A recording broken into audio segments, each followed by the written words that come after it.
Welcome to everybody.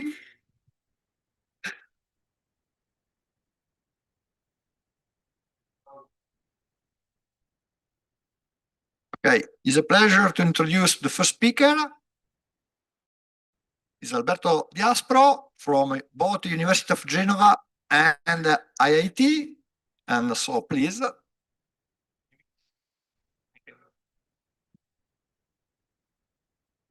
Si sente se parlo in questo? No, così evito di puntare con il microfono. Okay, so thank you very much. It's a great honor being here for Alessandro, and not only for Alessandro, for all of you in this place. And so the idea that I want to share with you is this maybe strange title, A Microscope in the Machine. When using a microscope, we talk about a machine, we have in mind biological cell. And is interesting to build a microscope within a biological cell. So we are able to have lasers inside, mirrors, and whatever else. But today will be related more to a machine, a computer, maybe a fast computer, and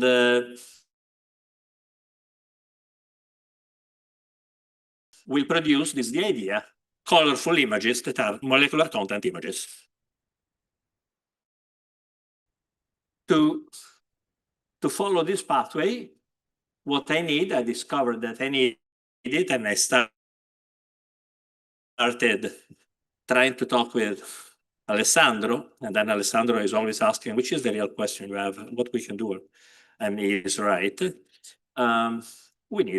We plan to add a component to the optical microscope that is the artificial intelligence. And so when I go to the artificial intelligence, I start, my victim was Alessandro, and he does not know maybe, but he's still Alessandro. So I try to interact with him, and then I stop, and then I start again. And I think is a great value. Alessandro, when was in Erice, in one slide, to told all of us in artificial intelligence, the story starting from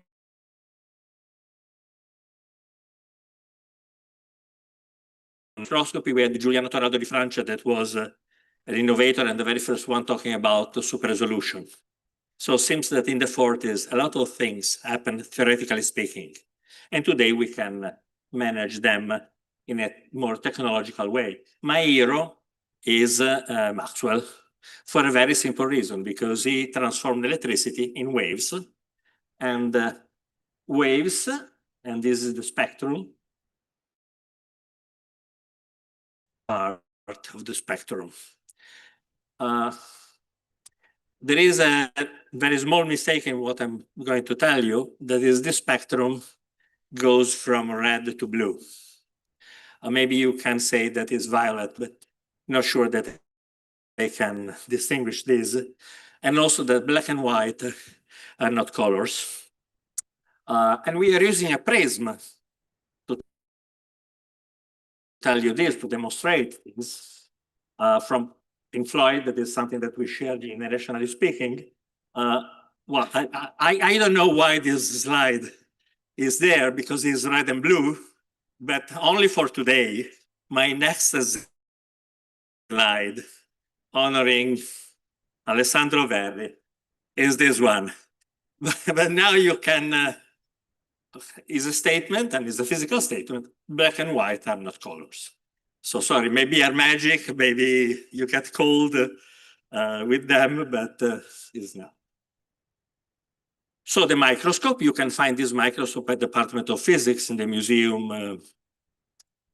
that we have. Is a microscope, is a very first microscope when you're passing through the lens. And using this microscope and other microscopes, we can share with Robert Hooke this idea. This point was 1665. There is nothing so small as to escape our inquiry. 1665. Unfortunately, when we play with visible light, our molecules are transparent.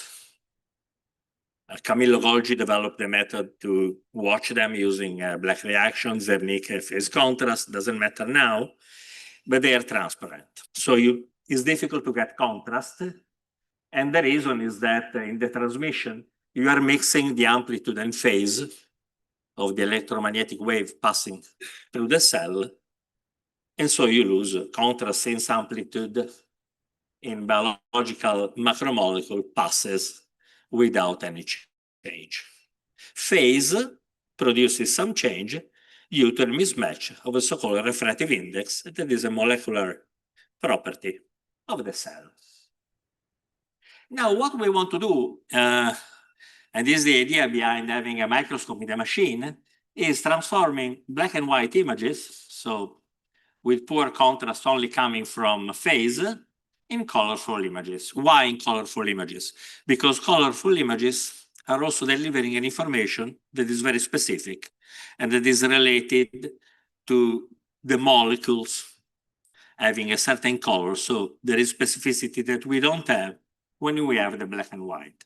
We use fluorescence, and the friend of mine says that we use fluorescence because it's pretty. Fluorescence is pretty, provides information, not only provides information about the environment, provides information on dynamic processes. Now, please consider that Alessandro is the victim of these discussions, and also you are the victims of Alessandro, because being here for this, I transpose to you this kind of let's say, research that we are running. Fluorescence is a very delicate mechanism. We use very simply, we shine light and we collect light, but there are a lot of processes in the fluorescent molecules. I don't want to discuss about all of them or about them, but simply we excite and we get an emission. Unfortunately, in the past, due to the technology we had in our hands, but for example, Vincent started working using the fluorescence lifetime as an indicator of what's going on. There are a lot of mechanisms that we can use for understanding better what's going on in the molecules. My main interest is in a very complicated world, intricate world, that is the one related to a macromolecule called chromatin. So you have DNA, you have some proteins around, they knock the door of the DNA filament, the filament opens, releases information, and then your life is running in a good way or in a bad way. In terms of spatial scale, using a conventional microscope, we have a 200 nanometer, and when we move to super resolved microscope, today we are down 10 nanometer, and I will show you that we are even, performances are even better in using more modern techniques. Again, there is nothing so small as to escape our inquiry. And today we can add chromatin DNA in this scenario. So we started for the human body, human embryo, plant cell, mitochondria, viruses, lipid, and then you see here mammalian cell, bacteria, protein, and so on. And now inside the cell. Why? Well, because we are interested in trying to understand what's going on when you have some disease. In terms of cancer, we can try to understand in a molecular way what's going on when we are dealing with oncogenes and when you have a development of cancer. In case of progeria, these are the kids that are old since the very beginning of their life. This guy, I think, was famous also in a movie. And this is due to molecular changes in the membrane proteins. And then you have neuroblastoma that affects children, and that is very bad. So these are the motivation. This is the pathway. But now, the problem is that we have a lot of data. When I've seen this slide by Alessandro, yes, we are here. We have a lot of data. We are not sure that we are considering all what we need, or that what we are considering is really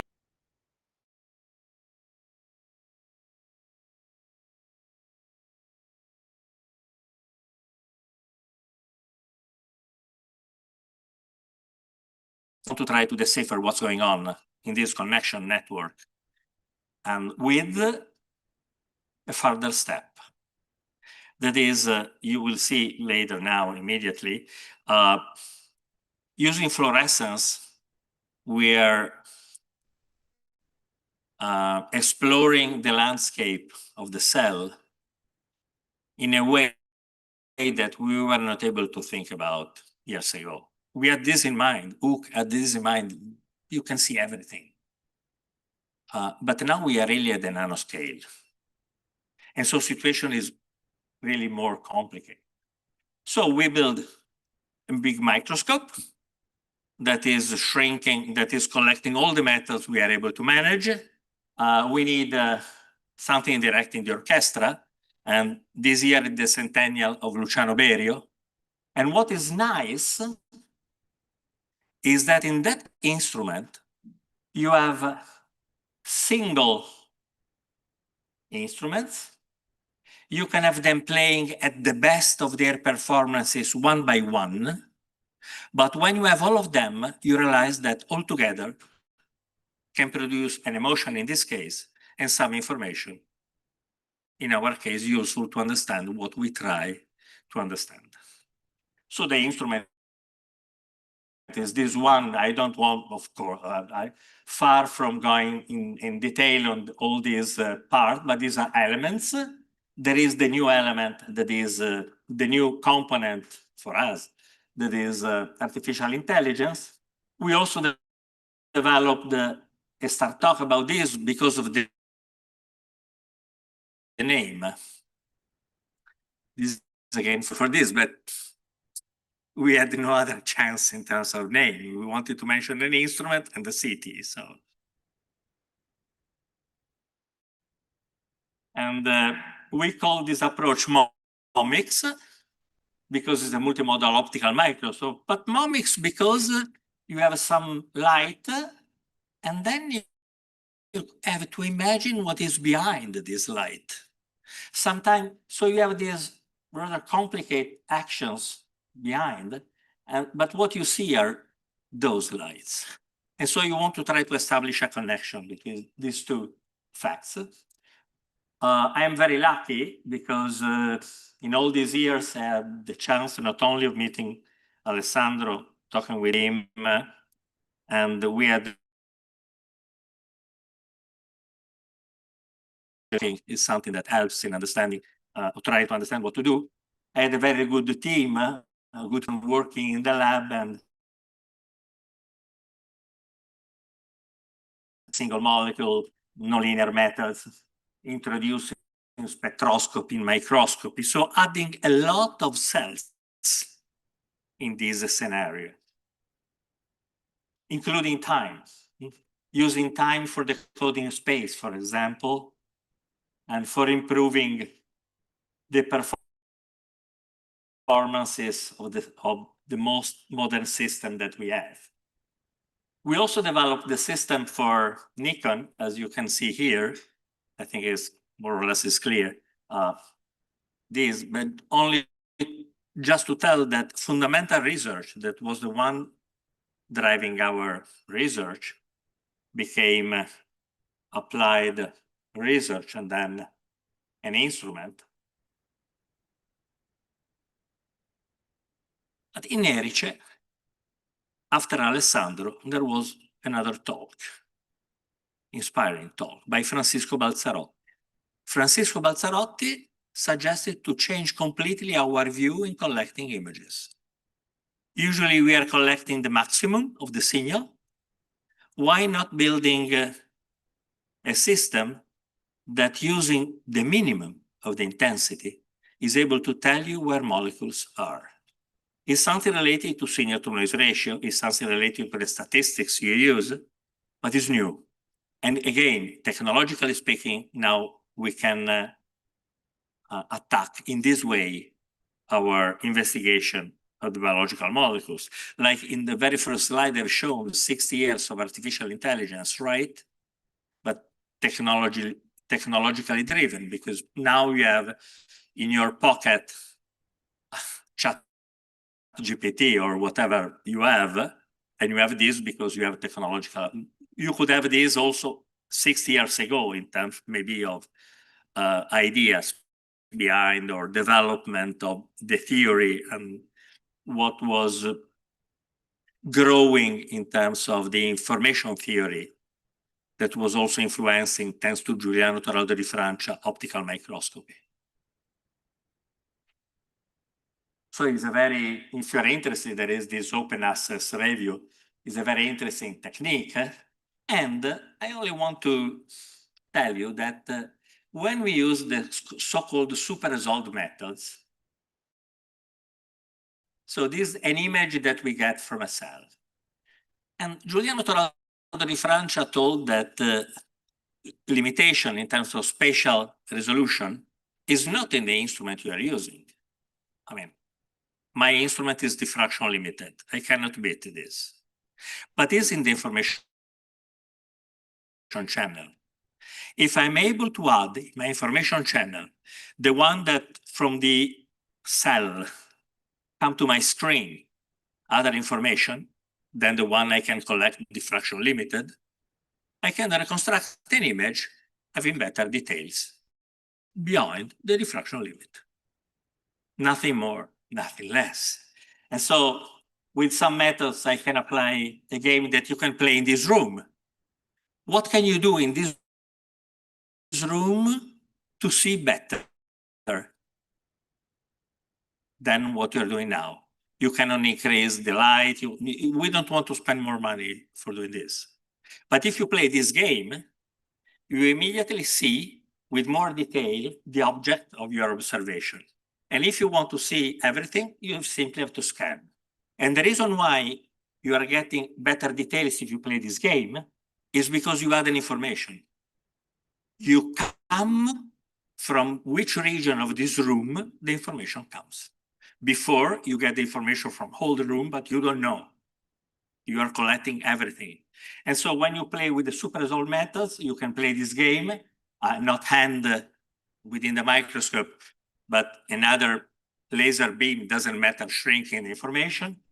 Or when we play with single molecules, we have to be sure that we are dealing with a single molecule, this is the additional information, that are organized in a sparse way, so a distance is larger than the diffraction limit, so we know that are single molecules. And then we start to collect a large amount of photons. Later, I will show you which is the effect of this. With Francisco Balzarotti, he is merging these two abilities. The two abilities are having hand shrinking the information, and the other one, understanding that we are dealing with a single molecule. If you are not able to manage these two tools, you cannot play the game. But in this case, he uses this donut beam or a Laguerre-Gauss function, if you prefer, for investigating the system. And you have your system sending some information, then you move these in a specific way. And only when you go to the zero, so when you are not exciting the molecule, you stop and you find the position. But you need to have only one molecule there. What is great is that your relationship with spatial resolution changes in an incredible way. Here, I don't want to much. If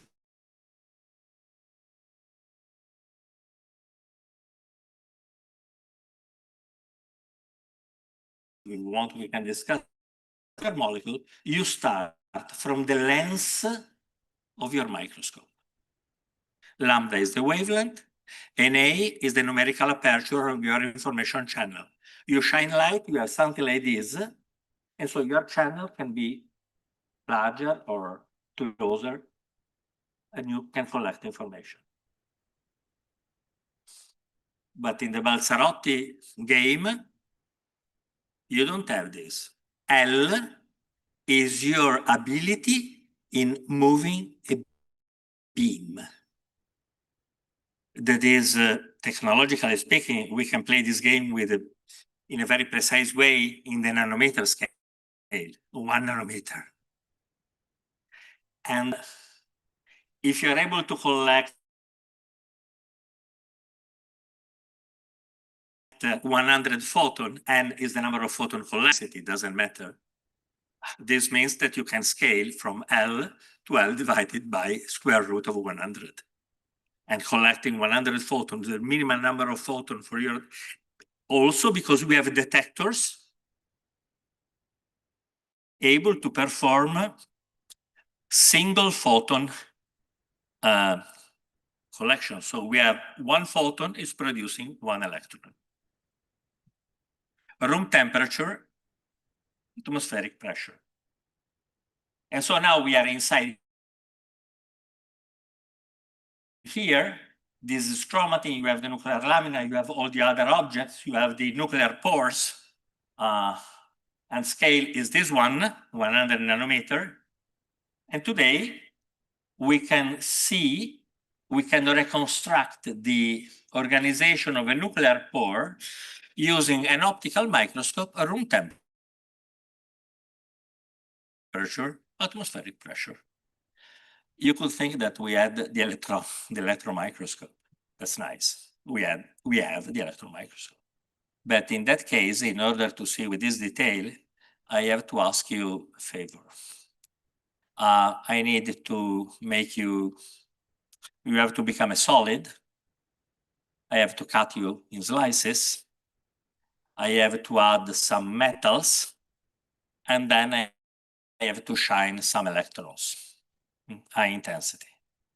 If you agree in playing this game, we can have the very same image. Unfortunately, I will not be happy because I cannot follow you in time. I'm not sure that after the first stage, we can go back and then you agree again to have the very same sample preparation.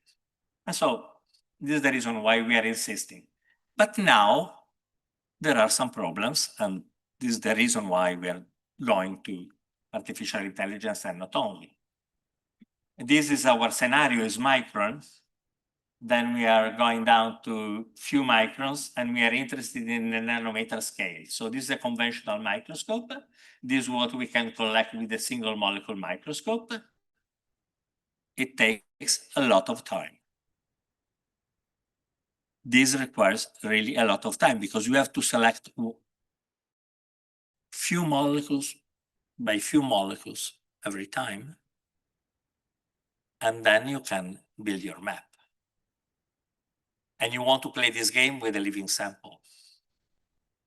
For this reason, Alberto Morgantini, that is a PhD student with Francesca Cella Zanacchi, that was from my lab, and now she is in the University of Pisa, started training a system for transforming a confocal image, so a conventional image, that is this one, in a single molecule image with the idea of having also the jump to this new method, this MinFlux, that is able to produce a better contrast. It's a pathway of training, in this case, a machine. We are able to collect the very same information at the very same time from the very same sample. We can collect a lot of data. And so this is the first part of the game we are playing. Also considering that when we have our fluorescent molecules, they are linked to something that specifically bind to the molecules we're interested in. It's a kind of lasso. And we are able to explore all the space at a nanometric scale around this lasso. So we can add other molecular information to our fluorescent image. Today, without air conditioning In the lab, now we have, but this time we didn't. This is 5 by 8 nanometer. I think that we can shrink this now. And now you can say, okay, so maybe you think that we are very good in fluorescence. We are. You have everything for understanding what's going on. There is another problem in my mind. That is the following. I'm interested in the nanoscale now, and I see the nanoscale. I cannot think that if I load fluorescent molecules to other molecules on the shoulders of the systems I'm interested in, this does not affect the organization at the nanoscale of these molecules. And so I want to remove all the labels and to use something that is label-free. But the object is transparent. If you're interested, there is this review, and this is the scenario of the methods dealing with label-free and related to, is really in the last 20 years, I think that we had a knocking to this door will open, and so on. Carlos Bustamante in Erice decided to show students what does it mean when you have condensed here, and then is released. When it's open, you can read information here. You can bring this information passing through the nuclear pores. You can go to a machinery that is the ribosome, and you continue your life producing protein or whatever. If the information is corrupted, if the nuclear pores are acting in a way that is not right, you are no longer healthy. And Carlos Bustamante had his PhD thesis on this label-free approach that takes advantage. Well, the system is transparent. But if I'm able to manipulate and to control polarization of light, I can have some effect related to polarization.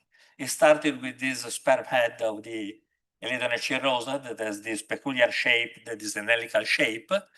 Chromatin is helically organized, so we need something to scale.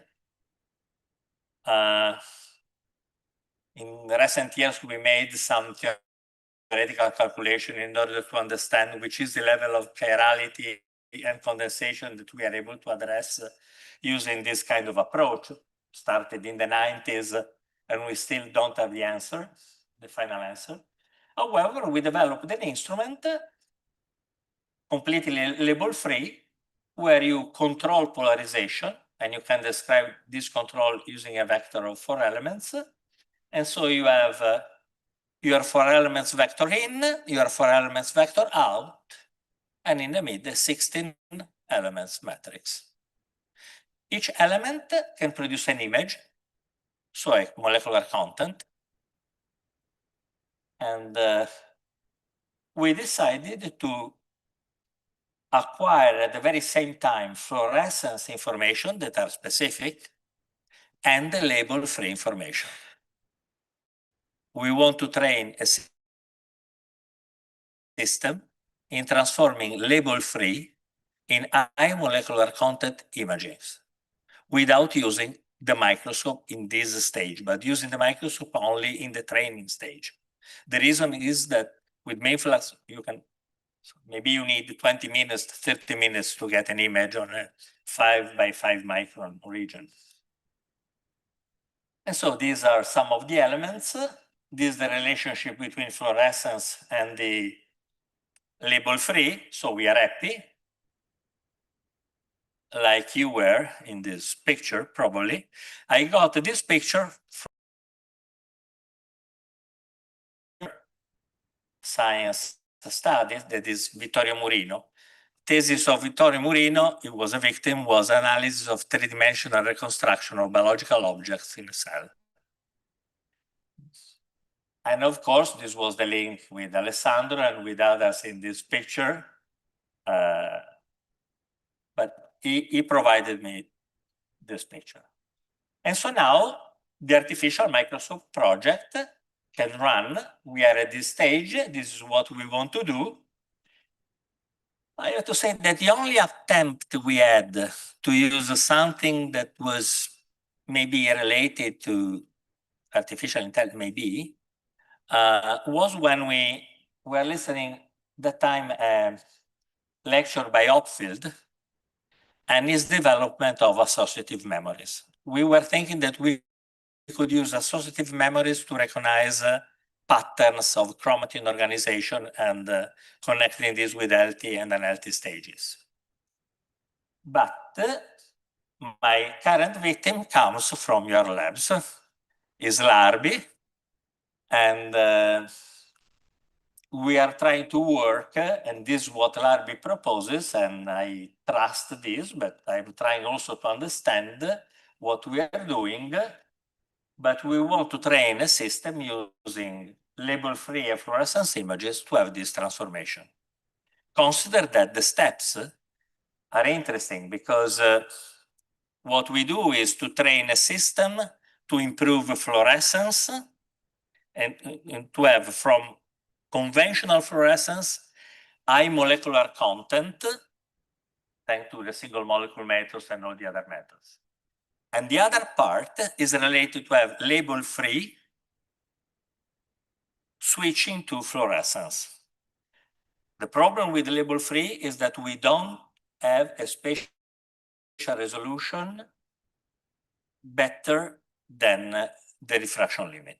We are not able to add information simply because we don't know the origin of the signal. With fluorescence, we know blue is DNA, red is actin. With label-free, we don't. So this is the proposal from Larbi and from the group is connected with, and we are working in this way. I'm trying to, I was very attracted by this idea of having an output fake and an output real, and I'm starting understanding what does it mean. So sorry, okay. And so what we did, the first attempt is this one. This is a label-free image collected in transmission by misaligning a little bit the system. Doesn't matter, but it's a label-free. Trained with fluorescence images. This is all the metric I asked Larbi about this approach. And if you have suggestions better than in this room and find in other rooms, these are some preliminary results, interesting, because this is our label-free, this is the true image, and this is what we're able to generate now. And yesterday, I asked the Larbi something new, and so he told me, nothing new, but I'm starting with a method for refining the output, so having a better reconstruction of fluorescent images. And so we started in this way. It's a very nice, this Pix to Pix HD, something like, and he proposed this, and so this is what we are currently doing. The microscope, more complicated. I would like to add also other methods, information coming from other methods that are atomic force microscopy, electron microscopy, and other in the scenario, and using a system that is a robust system in terms of the possibility of checking what you are doing. The problem when we deal with biological systems is that the reproducibility is something that is not easy to find. But in this case of the neuroblastoma line by Aldo Pagano and Laura Vergani, this is a very robust system for defining which is the healthy and which is the unhealthy. And this will be the approach we are going to follow. Momics is what we have in mind. And the final perspective is to be able to provide, starting from the black and white, an image to the eyes of a doctor during the surgery, or a researcher examining the images in the label-free, the molecular content. In Erice, Alessandro was very well focused on his what he had in mind, so I tried to ask him something, and this was what I got. However, grazie Alessandro, and thank you all of you for being victim this morning of this story. I think I'm in time. Thanks, Alberto. There are questions or comments? Otherwise, we thanks again, Alberto. Thank you.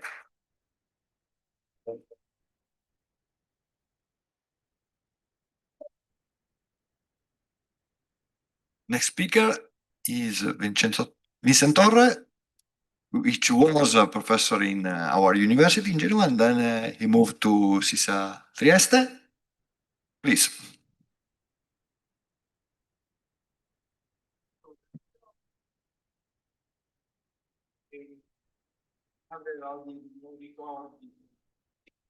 Sono molto personali, così, e dirli in inglese un po'. Allora, il titolo è 1980-2025, From Genova Back to Genova, e Back to Genova è proprio questo evento qua. Allora, io Alessandro ci siamo riparlati, insomma, e il mio rapporto con lui, le cose importanti sono iniziate nel 1980. Poi in realtà mi ha ricordato alcuni episodi prima, insomma, però la cosa importante è che io in quegli anni, adesso faccio dei ricordi molto personali e poi cercherò un po' di addolcirli con cose un po' letterarie. Comunque, verso l'81-82 mi ritrovai in una selva oscura e avevo perso la dritta via. E allora, per venirne fuori, insomma, intrapresi quello che si dice letterariamente un viaggio orfico che mi portò a San Martino, dove insomma non mi ricordo se sono stato 1 o 2 mesi, però la cosa importante è che Ale mi veniva a trovare, io ho questo ricordo che Ale mi veniva a trovare, io ero ovviamente a letto, e non so se venivi tutti i giorni o quasi tutti i giorni, però era molto importante per me vedere il suo sorriso rassicurato. Ovviamente non aveva quel barbone, insomma, era un viso più giovane, eccetera. Però, insomma, poi io uscii da questo viaggio orfico, però la cosa importante, il ricordo che ho, è che sì, è vero che ho fatto questa discesa agli inferi, però ho avuto il privilegio di avere Alessandro come il mio Virgilio, per cui lui mi aveva accompagnato in questo, diciamo, chiamiamolo viaggio orfico. Poi sì, continuai a leggere, insomma. Poi l'altro ricordo è quelle che Ale chiama le maschiate. Allora, le maschiate era quando, insomma, dopo un po' di anni, Alessandro veniva con i suoi 2 figli, Lele e Lollo, e io ero a Sasso, la nostra casa di campagna, con Dennis. E non so se ieri sera avete visto quel ragazzo meraviglioso, insomma, io ho del tenero per Lollo. C'era un ragazzo, un giovane, che era uno dei figli di Ale, e allora abbiamo rievocato queste maschiate quando Alessandro era con i suoi 2 figli e io ero con mio figlio Dennis a Sasso. Poi la sera, insomma, sentivamo le nostre signore, la mamma, le spose, per raccontargli cosa succedeva e così, insomma. E allora per me questo fatto che io sono, Ale è stato il mio Virgilio, e poi i nostri figli sono amici tra loro, secondo me è proprio un segno di grande amicizia, di grande consuetudine. E poi negli anni successivi, io pur essendo più senior di Ale, ero io che chiamavo Ale, dice, ma tu cosa cercavo i suoi consigli, la verifica, era diventato il mio, diciamo, confidente regolare per 45 anni, cosa che mi rende, insomma, mi commuove. Cioè. E allora ho questi due episodi. Poi vorrei adesso fare... No, scusate, dovrei avere un'altra slide. No. Per andare avanti come faccio? Qual è il... Allora, le cose di cui vorrei parlare sono tre. Una è questo ricordo di Ale, poi vorrei fare alcune considerazioni, così insomma, sull'intelligenza artificiale e poi vi parlerò un momento di GlioGuard. GlioGuard è una startup che alla mia veneranda età ho messo su. Allora, queste mie considerazioni su intelligenza artificiale, devo dire, insomma, sono uno dettato dal mio spirito di contraddizione, che vorrei ricordare tipicamente giudaico. Mio nonno si chiamava Ronne e mio bisnonno si chiamava Mosè, per cui insomma ho questo. E poi alla mia età adesso mi rendo conto di essere uno scienziato vecchio stile, settecentesco, che cerca di capire le cose, non solo di farle funzionare, ma di capire. Allora, verso 1980, l'approccio che io avevo con Tommy e con gli altri, insomma con Ale, su intelligenza artificiale, visione artificiale, era quella di ancorare queste cose il più possibile, a dargli delle basi matematiche, teoria della regolarizzazione. E l'esempio così era di trasformare problemi mal posti in problemi ben posti e poi di trasformare problemi NP completi possibilmente in problemi P polinomiali. E questo ci sembrava, insomma, era quello che io pensavo doveva essere il filone dell'intelligenza artificiale.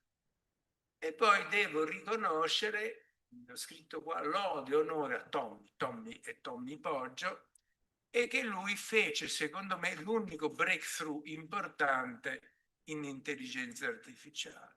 E lui cominciò a dire, no, l'intelligenza artificiale deve essere learning from examples. E allora lui diceva, io adesso questi esempi sono dei punti in uno spazio dimensionale appropriato e learning significava cercare o di approssimare, interpolare, e c'era una discussione e io devo riconoscere, guardavo queste cose, ma non ero particolarmente impressionato da ciò. Però devo dire che questo passaggio, questa idea che l'intelligenza artificiale era di imparare da esempi, poi secondo me è quello che è stata l'inizio della rivoluzione dell'intelligenza artificiale. Poi, secondo me, poi conoscete, ci sono stati questi network, eccetera, però secondo me sono tutte, derivano, la cosa importante, da questa idea, learning, imparare da esempi. Secondo me il Nobel che è stato dato recentemente all'intelligenza artificiale doveva essere dato a Tommy. Hopfield e Hinton sono secondo me degli scienziati mediocri. Io quando ho fatto delle lezioni su metodi teorici di neuroscienze citavo le cose di Hopfield come delle scemenze che facevano i fisici così che non avevano nessun valore ed erano le cose che non si dovevano fare. Insomma, in questa è anche una dimostrazione di affetto e amore per Tommy, il mio amico di lungo corso. Allora, secondo me, così parlando, da quello che capisco, uno dei successi dell'intelligenza artificiale è la guida automatica nelle macchine Tesla. Allora, la mia opinione, quando io cerco un po' di capire queste cose, non vedo grandi breakthrough rispetto a quello che molti di voi con me, eccetera, si faceva 40 anni. In più, secondo me, i metodi erano quelli, in più c'era molto learning, e questo lo capisco, certamente, di cercare di identificare con learning i momenti di pericolo, i momenti in cui bisogna. Però io non sono riuscito a vedere dei breakthrough. Allora, quando io sento dire, insomma, che è necessario avere questi grandi data center, io proprio non riesco a capire il perché, la logica. Secondo me l'atteggiamento degli scienziati, insomma, è di capire le cose, non di farle funzionare. Farle funzionare, ma anche capirle. E in questo io mi accorgo che sono molto vecchio stile, sono quasi settecentesco, ottocentesco. Per esempio, nel Nobel che è stato dato giustamente recentemente per AlphaFold, che immagino tutti voi sappiate, io non sono riuscito a capire che cosa abbiamo capito sul folding delle proteine. Quegli algoritmi funzionano perfettamente, danno dei risultati straordinari, ma a me sarebbe piaciuto poter avere una slide, 2 slides, di che cosa abbiamo capito in più di questo problema molto ben definito che non si era riuscito a risolvere con altri metodi, ma qual è il messaggio? Devo anche dire che ho la stessa sensazione di, come si può dire, non so, anche di essere non a mio agio quando cerco di capire cosa c'è dietro questi large language models. Può essere che sia colpa mia, può essere che tante cose di questi large language models non sono pubbliche, non sono state stampate, ma io quando leggo queste cose della tokenizzazione a me sembrano, come si può dire, cose veramente vecchio stile della linguistica di tanti anni. Tutto questo, il fatto che molte delle informazioni attuali dell'intelligenza artificiale non sono pubblicate, oppure questa è una delle lamentele che leggo su Nature. Nature ha detto che bello che nel DeepSeek finalmente la parte scientifica è stata reviewed, le cose si sanno. Può anche essere che il mondo sta diventando talmente complesso che questo è l'unico modo di capire. Può anche essere. Però vorrei sottolineare che intelligenza artificiale, secondo me questo è stato uno dei grandi fallimenti di intelligenza artificiale, che l'intelligenza artificiale e l'esercito israeliano che usava intelligenza artificiale non è riuscita a localizzare dove erano gli ostaggi e non è riuscita a liberarli. E io immagino che in questo l'esercito israeliano abbia impiegato tutte le risorse che c'erano a disposizione in Israele su questo campo e credo che quegli scienziati lì erano di primissimo ordine,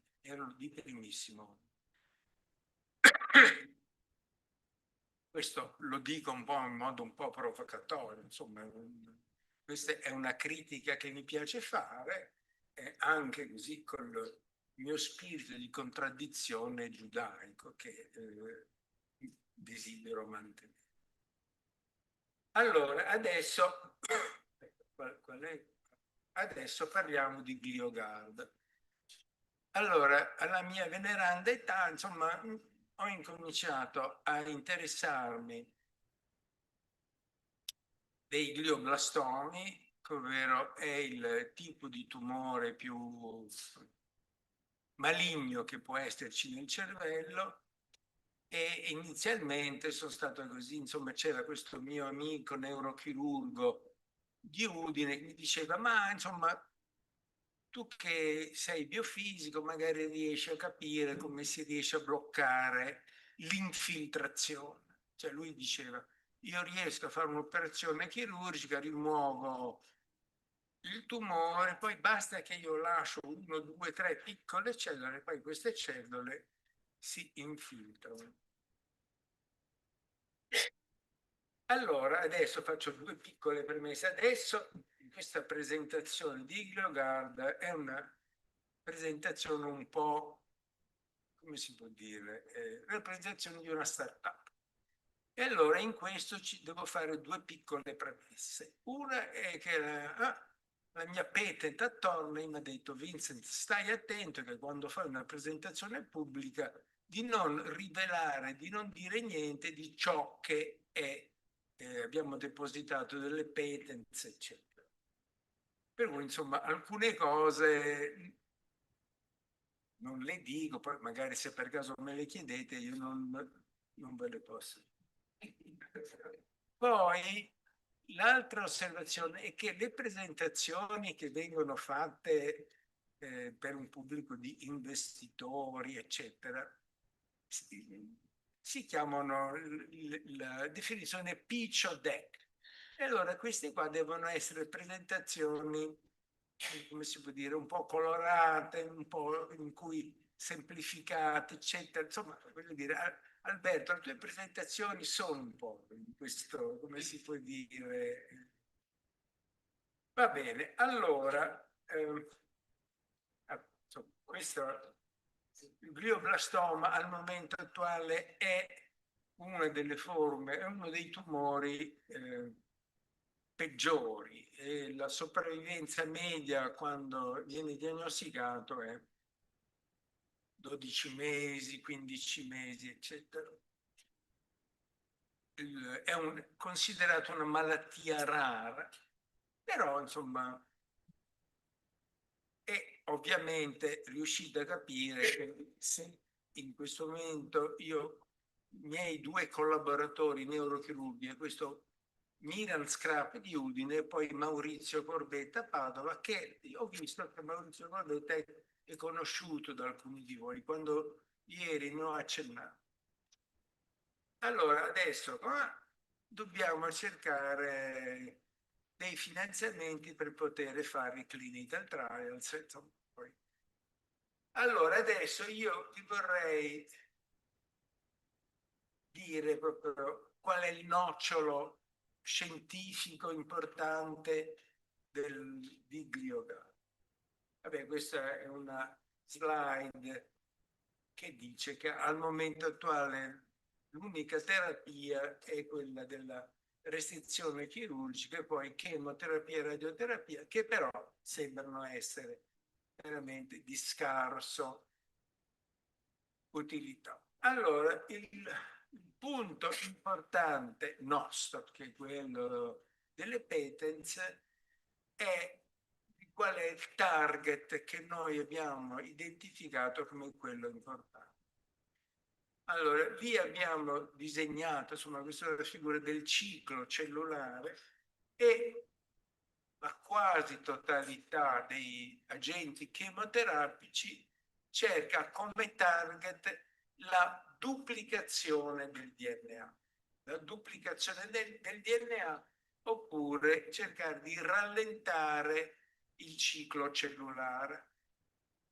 Allora, io sono di origine un biofisico e in realtà quando c'è quella che si dice mitosi, dopo la duplicazione del DNA, la cellula deve fare una cosa molto ovvia, molto semplice, deve duplicarsi. E nella duplicazione del DNA è necessario che ci sia un aumento di volume. E allora quello che è che, secondo me, secondo noi, il nostro target è quello di cercare di bloccare le variazioni di volume che hanno i glioblastomi. e di conseguenza le variazioni di volume in genere sono cose più biofisiche, cioè sono cose, diciamo, in un certo senso meno legate alla genomica, al DNA. Allora, vediamo un po' se riesco. Allora, questo è un video che a me piace molto.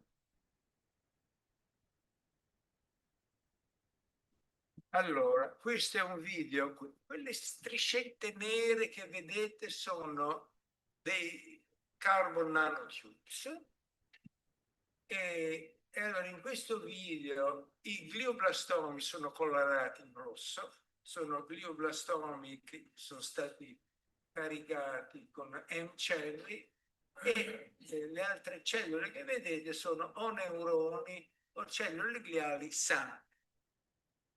E la prima cosa che si vede è che le cellule sane stanno principalmente ferme, si muovono un pochino, però i glioblastomi sono quelli che si infiltrano e cambiano il loro. E a me questo video piace perché mi sembra che faccia vedere, proprio si vede subito che il glioblastoma si muove molto di più, ha una motilità maggiore, cambia il volume e vedete, insomma, si infiltra, cambia la forma, eccetera. Allora, questo è un altro video e magari spiego alcune cose prima. Allora, anche qui vedrete la replicazione del glioblastoma. Quello che vedete è quella cellula lì è un glioblastoma. In blu abbiamo colorato il DNA con nunc blu, per cui vedete che c'è questa pallotta blu in mezzo. E poi questo glioblastoma che sta per duplicarsi, sta per compiere la replicazione, fa prima quello che si dice il round. Questo glioblastoma diventa una palla, Dopo che è diventato una palla, il DNA si duplica, per cui quella macchietta blu che vedete si assottiglia e poi si divide, vedrete due barrette blu. E questa lo vediamo qua. Adesso sta facendo rounding, vedete che ci sono queste due barrette blu e poi incomincia la cellula a aumenta il volume e quella è la replicazione. E adesso il DNA, la macchietta blu è più diffusa perché il DNA sono in uno stato, diciamo, più globulare. Adesso questo video e allora la nostra idea è che per bloccare sia l'infiltrazione che la replicazione dei glioblastomi bisogna cercare di avere come target i meccanismi che stanno alla base del cambiamento di volume. Allora, questo in realtà qualcuno nella letteratura aveva suggerito questa possibilità, ma il nostro punto era di andarlo a vedere in dettaglio. Quello che state vedendo è una ricostruzione time resolved 3D del glioblastoma. Anche in questo caso il glioblastoma è colorato con M-cherry e quello che vedete è il passaggio da quando il glioblastoma ha fatto rounding, questo è rounding, e vedete che lì il glioblastoma, quello che vedete sono tre viste da XY, YZ e Z, insomma. Poi il glioblastoma acquista questa, diciamo, in questo momento si sta dividendo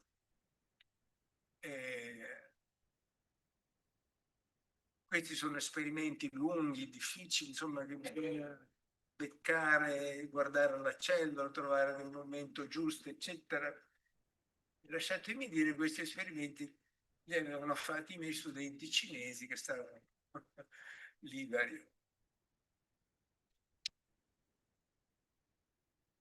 Allora, questa è una quantificazione e in alto vedete il volume. Abbiamo, da questi video riusciamo a seguire il volume del glioblastoma. E allora vedete che ci sono dei vari momenti in cui il glioblastoma aumenta in modo significativo. Poi le cose sono più complicate, ci sono... E allora quello che noi abbiamo fatto è di cercare di bloccare le variazioni di volume e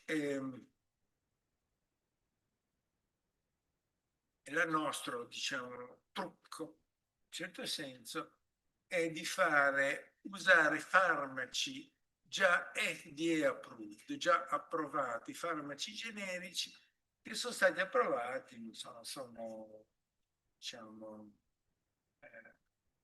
antinfiammatori, diuretici, eccetera, cioè di usare farmaci che sono già in commercio, che sono addirittura non più protetti da brevetti. A questo punto c'è tutti i problemi della patent, che cosa si può brevettare, insomma ci sono tutti, connessi a questi ci sono tutta una serie di aspetti procedurali, di avere delle autorizzazioni. Allora, queste sono le patent che abbiamo. Ricordatevi, io sto parlando in questo momento come il CEO di questa GlioGutter. Ero l'amico di Alessandro un momento fa, adesso ho cambiato capo. Però queste sono cose importanti, perché la nostra speranza con Maurizio Gorbetta e Milan Sclamp di avere questa startup company e poi insomma arricchirci. E questo poi ha una serie di vantaggi e svantaggi.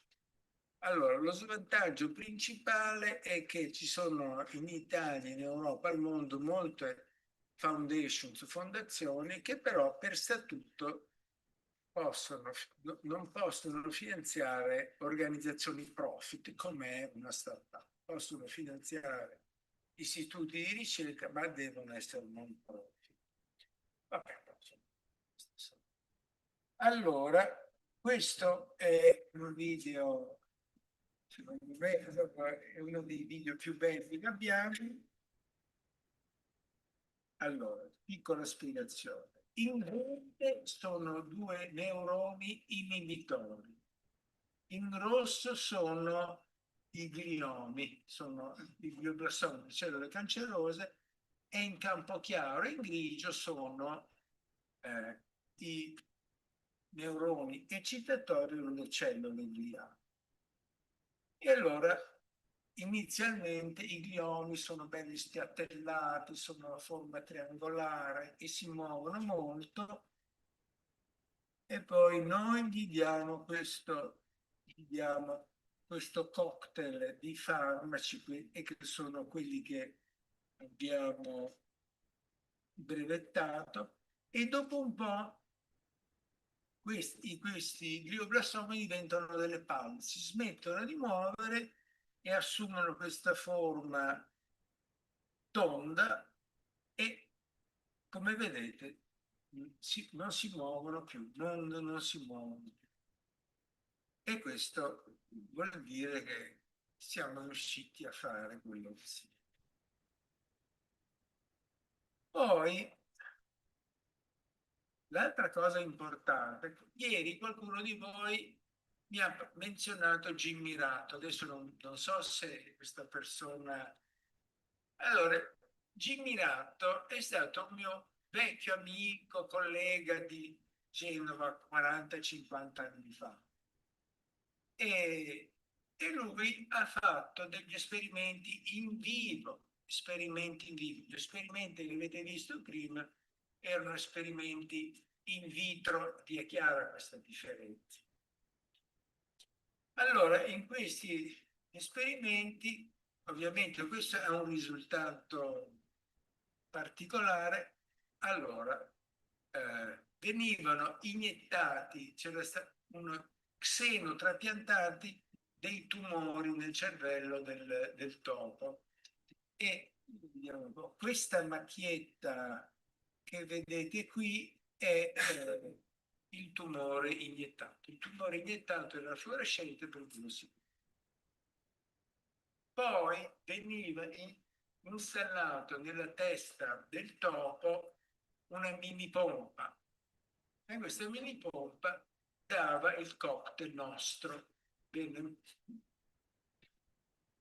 E questo cocktail veniva somministrato per 7 giorni, poi questa mini pompa veniva tolta e il topo poteva andarsene in giro, eccetera. Nella metà degli animali trattati il tumore spariva. E diciamo, queste sono sezioni di risonanza dallo stesso topo a tempi diversi. E qui vedete, diciamo, la traccia della mini pompa che aveva fatto, però dopo 60 giorni il tumore non c'è più. Insomma, questo apre tutta una serie di cercare di capire scientificamente, clinicamente, insomma, non è che il discorso con questo finisce, però questo è il risultato che abbiamo mostrato a Maurizio Corbetta, che è un neurochirurgo di Padova, non so se qualcuno di voi lo conosce, però è sicuramente una persona molto importante e io mi ricordo che 15 anni fa volevamo reclutare alla Sissa ed è proprio così.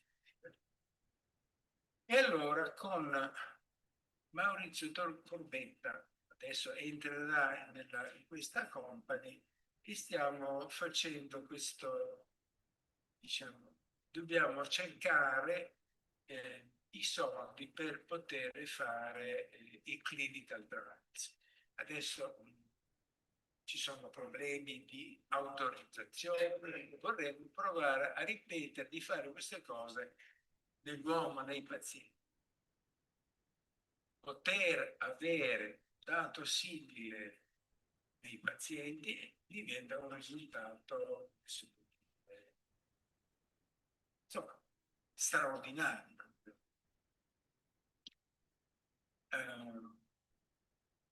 E siamo in questa fase di cercare di, da una parte, coprire i risultati con delle patent appropriate e poi di trovare i finanziamenti appropriati.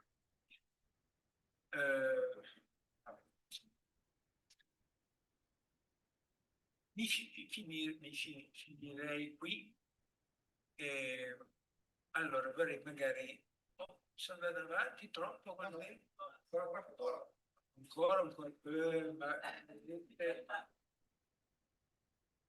allora Alessandro per un quarto d'ora, ecco. Riassumiamo un po' le cose che ti ho detto.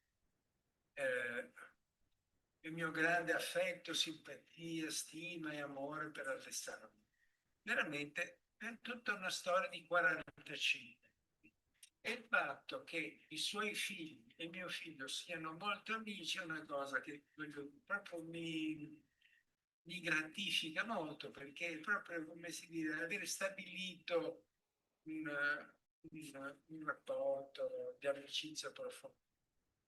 Lollo, l'avete visto ieri sera? C'era questo ragazzo, insomma, con molta simpatia, e peccato che non c'era il figlio.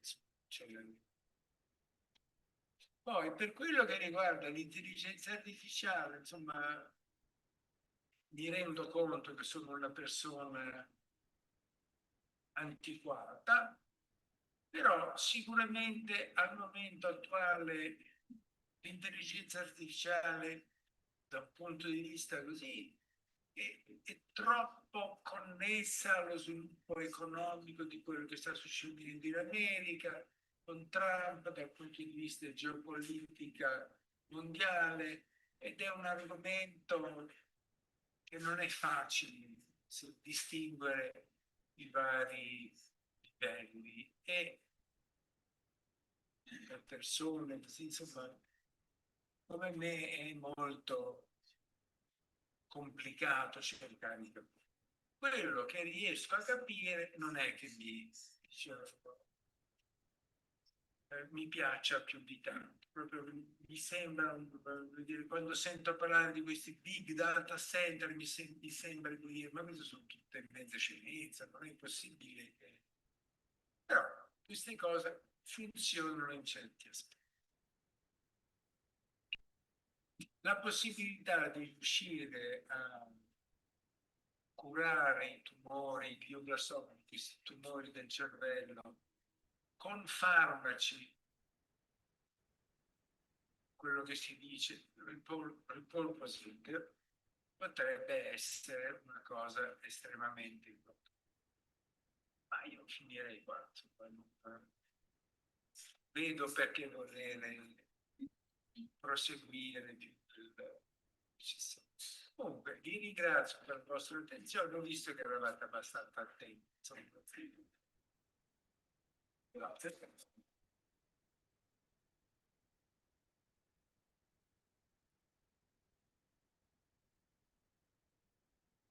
Grazie, ci sono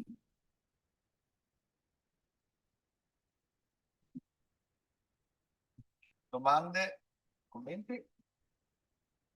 Se no, ringraziamo ancora Vincent. Okay, next speaker is Patrizio Frosini from the University of Pisa. Please.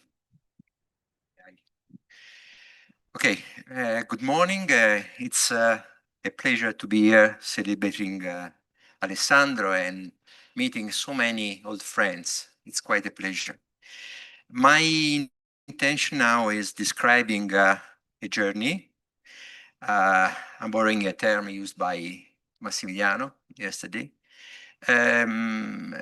Around describing an idea that we started developing at the beginning of the 90s together with Alessandro, Claudio Uras, that is there, and Massimo Ferri. Unfortunately, Massimo cannot be here due to health issue, but I'm passing along his greetings. So let me start. What I'm going to do is describing the evolution of several ideas that led from the development in the early 90s, the first foundations of what is now called topological data analysis, to be used of these ideas for equivalent and expansive operators in machine learning. Every step in this journey is characterized by an idea that I will stress at the very beginning of each part in this presentation. And we start from size functions. The idea leading to size functions, the concept that we developed together with Alessandro, is that the observers decide through which measurements to examine reality. We are the observer and we take some decision about the measurement we can apply to reality and what we can do by using this information. Let me start from the definition of size function. We have a function defined on a topological space S. In this case, in this picture, we have this segment, the segment 0, 1. Okay, we have this function. And we wonder how many components we have under, we take two numbers, two real numbers, x and y, with x less than y, and we count how many components we have under Y containing at least one point under X. So in this case, for example, you can recognize that under Y, we have two components. This segment, this black segment, it is under the value Y, and this small segment in gray. Okay, but just the first component contains points under X. Okay, so we write 1. The value of a size function at the pair xy is 1. Okay, it is a simple concept, but we can extend this for many applications. At the beginning of the 90s, in this paper that was cited by Francesca yesterday, on the use of size functions for shape analysis, we started considering the comparison of shape by using these functions. For example, on the left, this is a result obtained by Alessandro and Claudio, indeed. The profile of these leaves were considered, and I guess that the filtering function, the function considered was the distance from the center of mass of this leaf. I do not remember exactly, but I think so. And you can recognize on the right a structure made of triangles, superimposed triangles, okay? This is the structure of a size function. You take the characteristic function of this triangle, you sum up this characteristic function, and you obtain the size function. It could be strange to you, but it's quite natural that the size function has this structure. Okay, every size function is a linear combination of characteristic functions of triangles.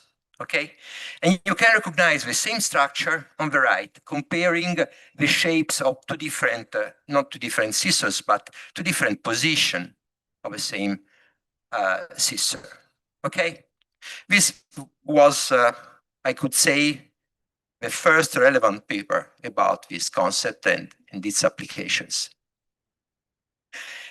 And then I would like to cite this paper written by Alessandro and Claudio, Metric Topological Approach to Shape Representation Recognition.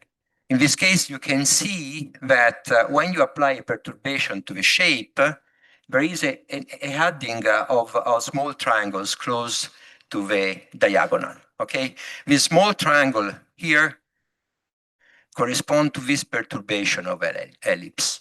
Okay, the important perturbation is usually far away from the diagonal. And the same happens here, where you can see that a comparison between the two size functions is possible. There is also an important invariance with respect to some group of transformation. Apparently, the shape, the size function is approximately the same on the left and on the right. So the size function do not see for this, let me say, measuring function, the difference between this position and this position. There is some kind of invariance. And then a third paper written by Alessandro and Claudio, too, computing size functions from edge maps in 1997. Here you can see similar results. Okay, so this was the first step, considering the freedom of choosing the perception when you have some reality, something that you have to measure by using measuring tools. Then, at the end of the 90s, was recognized that size functions could be represented by a collection of points. Instead of considering the triangles, the structure of the characteristic functions, you can consider the vertices of a triangle. So you transform the size function on the left into a collection of points. Okay, and this is important for application. You compress, you squeeze the information. And then it was recognized that persistence, the structure on the right is called a persistence diagram in degree 0. And you can generalize this instead of counting components. You can count holes in different dimensions, one-dimensional holes, two-dimensional holes, and so on. And so you can define persistence diagram in any dimension. Okay, but this information is equivalent. You can go from the left to the right and from the right to the left. It is the same object. And these diagrams are used in topological data analysis as the main tool in the theory. Okay, there is another information, and the information is that we usually add the diagonal as a point with infinite multiplicity. It is a trick to say that each persistence diagram has an infinite multiplicity. So you can consider matching between two persistence diagrams independently from the number of points that do not coincide with diagonal. And there is a metric to compare persistence diagrams and size functions that is called the bottleneck distance. You consider any possible matching between the infinite number of points, blue point and red point. You consider any matching as a cost, that is the maximum displacement of a point, and you try to minimize this by changing the matching. The infimum is the distance, the bottleneck distance. So it is a metric space. And so this was the beginning, okay? After that, we recognize the importance of another idea. The importance, the relevance of equivariance and invariance in managing the information. The observers examine reality in a metric and equivariant or invariant way with respect to certain transformations. Okay, you can chase the group of invariance or equivariance. In order to formalize this, we need the concept of natural pseudo distance.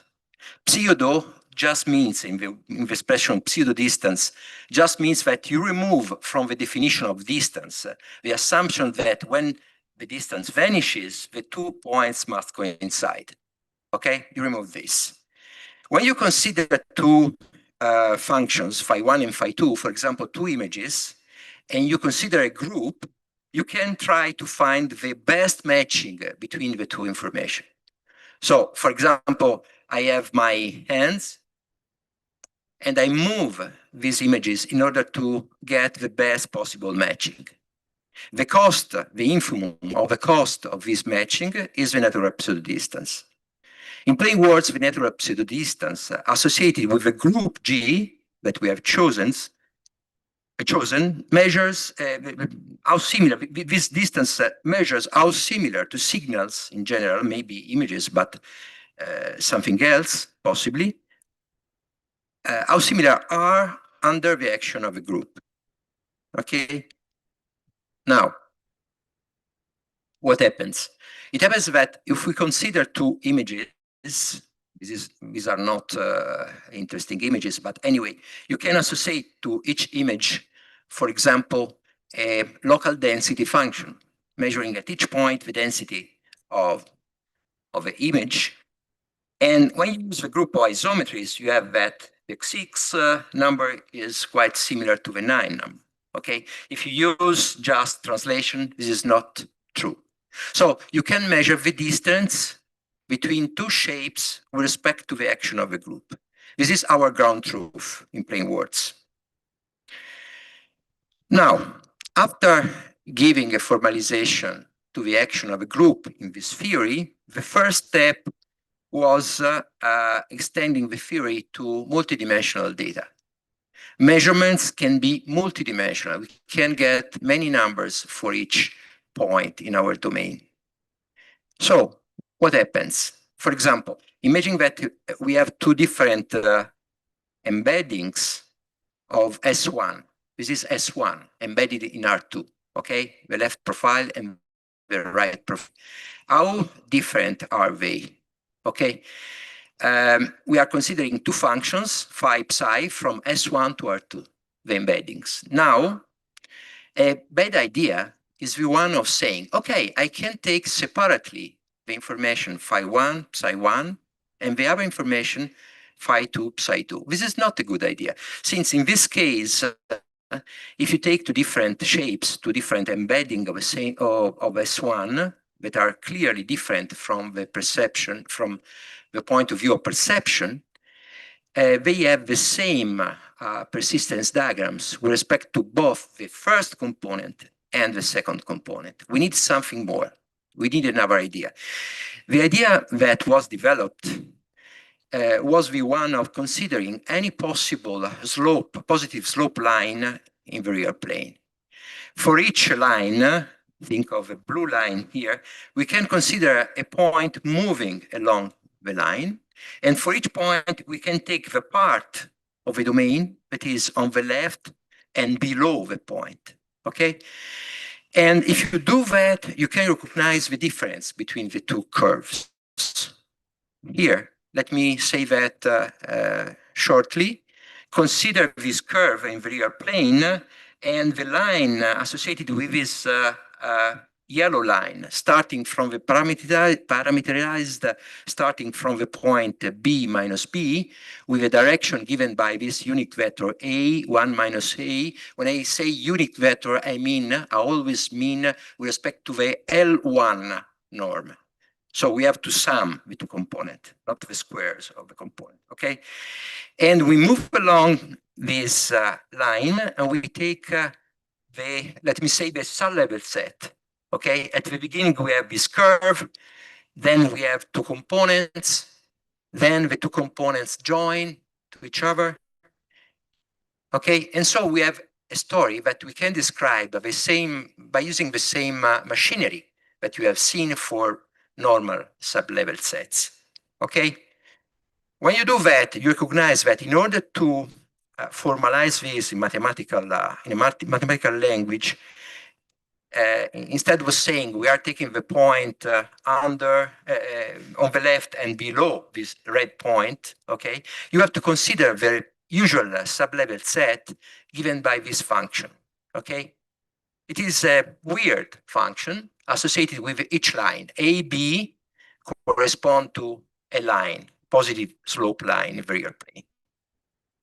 And you can see that if you do that, you obtain, I would like to skip the detail, the same machinery that I have described previously, okay? In order to have a stability theorem, you have to normalize this function by multiplying by the minimum between A and 1 minus A, okay?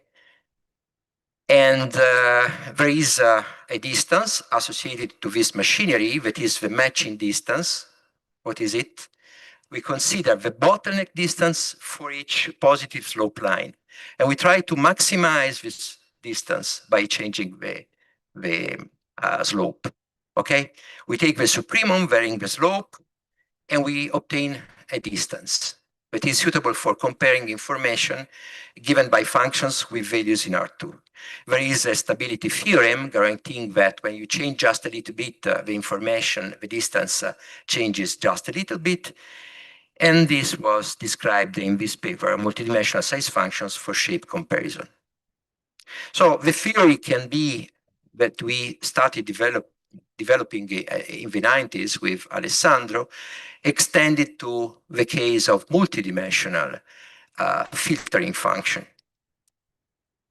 Now, what is interesting is that at that time, we recognized that what we were doing was considering this operator. This operator is a machine to change vector valued functions with two components phi1, phi2 into the persistence diagram of this weird function. Okay, it is an operator. You give a vector valued functions and the output is a persistence diagram. The interesting observation is that this operator is invariant under reparameterization, and this means this equality, okay, when H is a generic homomorphism, and it is also non-expansive. The distance between your functions, your information, okay, is greater than the distance between the persistence diagram you obtain in the output. So you can apply this in real application. There is stability. A small quantity of noise does not change to match the persistence diagrams. At this time, we recognize that these two properties invariance, but in general terms, you know that invariance is just a particular case of equivariance. So we recognize that equivariance and non-expansiveness were important in our theory. And we called this kind of operators, having both this property, equivariance and non-expansiveness, we call this operator GENEOs, group equivariant non-expansive operators. Now we have just one operator of this kind, but I'm going to show you other operators. A start point, the new idea here is that, and this is a new information, I guess for you, the computational persistence diagram is a group equivariant non-expansive operator. Okay? But there are plenty of operators like this. Let me say something about group equivariant non-expansive operators. GENEOs are mathematical tools used to approximate observers that act on data. We have an observer changing some kind of data into different kind of data, for example, functions into graphs, I do not know, or cloud of points. And we need to approximate this observer. For example, I would like to approximate my dermatologist when she looks at my skin lesion here, okay, by using these small operators, GENEOs. The theory of GENEOs, this is an important, another relevant point, is based on the idea that the geometric characteristics of observers influence the interpretation of data. What we are interested in is not just data, but the pair data observers. And the shape is not the shape of data, but the shape of a pair data observers. Okay? The way that observers react to the presence of data. Okay? The shape of the pair data and observer. In the next slide, so we'll take a quick look at the core properties of GENEOs, group equivariant non-expansive operators, their role in machine learning, and how they can be applied to explainable artificial intelligence. I will not give you many information. It's just a quick trip in this theory. I have to start from the concept of perception space. What is a perception space? It is a collection of data. A collection phi, maybe functions, maybe graphs, maybe cloud of points, maybe something else. And we have also a group acting on the space of data phi. And the important part, the important assumption is that this action is by isometries. So the distance between G star phi 1 star denotes the action of a group on the data, and I will give you some examples. But think about, for example, translating an image. G, a translation, act on an image, okay? The distance between G star phi 1 and G star phi 2 is equal to the distance between phi 1 and phi 2. This is the action by isometries. When we have this, we say that phi G, the set of data in the group, is a perception space. When we have this, we can give a pseudometric also to the group, not just to the set of data, but I skip this in my presentation. I told you that the set phi can be functions, graphs, point clouds, and anything else. The group G represents the possible transformation we are interested in. For example, phi can be a set of gray level images. Maybe G is the group of isometries of the real plane. But a more interesting example is when we consider, for example, the set of neural networks. I can consider the set of neural networks as the set of data phi. Okay, and we act on these functions by using our group. For example, I can act with the element G in our group on an operator of F just by a simple composition. Okay, so we are considering the action of group in the theory. What is a GEO? A group equivalent operator. A group equivalent operator is, in plain words, an operator changing data into our data and groups into our groups, respecting the structure of the group. In order to do that, we need a homomorphism, a correspondence between the two groups that respect the operation, and we need that this equality holds. This equality just say that what happens in the action on the left happens also correspondingly on the right. Okay? When we have this, we say that we have a group equivalent operator. When we add non-expansiveness, that is this inequality, the distance between data in the output and in the input and the output decreases. When we have this, we have a group equivalent non-expansive operator, a GENEO. Let me give you some example of GENEOs. They are pervasive in many different kind of mathematics. For example, blurring. When you use a symmetric kernel, a rotationally symmetric kernel, and you use a convolution with this symmetric kernel, what you get is blurring of the image. If a kernel has a total mass that is less than 1, okay, you have that, this is a GENEO. Blurring an image with a kernel of this kind is a group equivalent to an expansive operator. So the two properties are like this.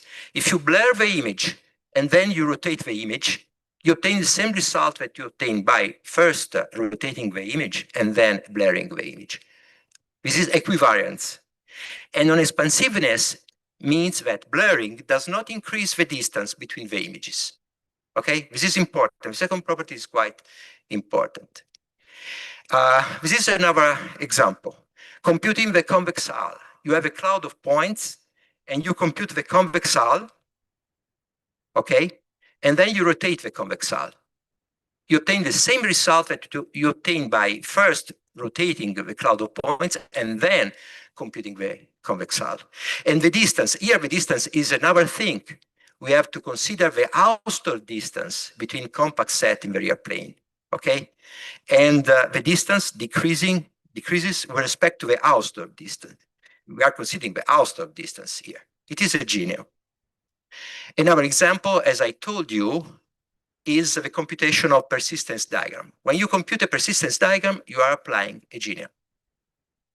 Input functions, output a collection of points, you have a equivariance and you are decreasing the distance, okay? So when you recognize that, you start wondering why not to develop a theory of GENEOs, a theory of group equivalent to expansive operators. Why are GENEOs interesting? GENEOs rest on a rigorous topological geometric framework. This is not analysis. This is geometry and topology. Okay, GENEOs encode prior knowledge about the chosen observer. This observer is equivalent with respect to the group of isometries, for example. Okay, the non-expansiveness property of GENEOs imposes a strong constraint that enables meaningful data simplification. Decreasing the distance means simplifying the structure of the data. And this is important in order to get explainable artificial intelligence, simplifying, in some sense, the data. Analyzing the geometry of observer space, as represented by GENEOs, is often more informative than analyzing the geometry of a data space. What is our perspective and goal? The goal is building an efficient and transparent theory of networks of GENEO. The idea is that we would like to consider large neural networks with artificial neurons and replacing this big number of artificial neurons with a small number of GENEOs. This is the purpose, okay? Of course, this is not something that we have now, but this is our goal, our purpose. On the right, we have just a few parameters. On the left, many parameters, okay? And projects. We are applying this to different projects. A project that we had is a project concerning the application of GENEOs to 6G. 6G is the new standard for mobile communication. This was a project with Huawei. They are interested in understanding problems in 6G. Okay, when we have signals in a city, we have to understand the structure of the signal, and we applied GENEOs. And there is a huge decreasing of the number of parameters in this kind of application.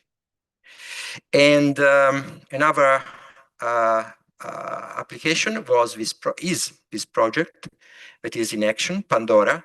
There is a task devoted to applying GENEOs for explainable artificial intelligence. Then another application is GENEONet. GENEONet is a web service developed by the Italian pharmaceutical company Dompe Farmaceutici. And if you wish to check this web service, you can try this link. It is a web service that is useful to locate pockets in proteins. Okay, you have a protein, you are interested in locating pockets.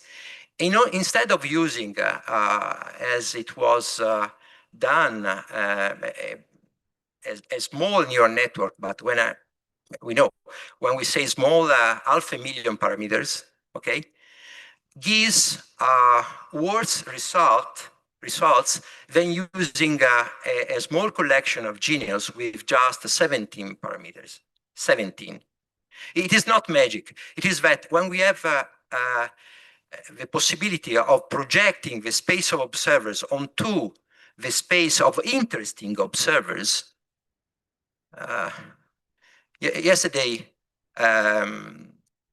Tommaso Poggio spoke about some parts that are reusable in artificial intelligence, small bricks that we can use to put together to obtain more complex structure, okay? The idea is building a complex structure by using just a simple GENEOs in this approach, okay?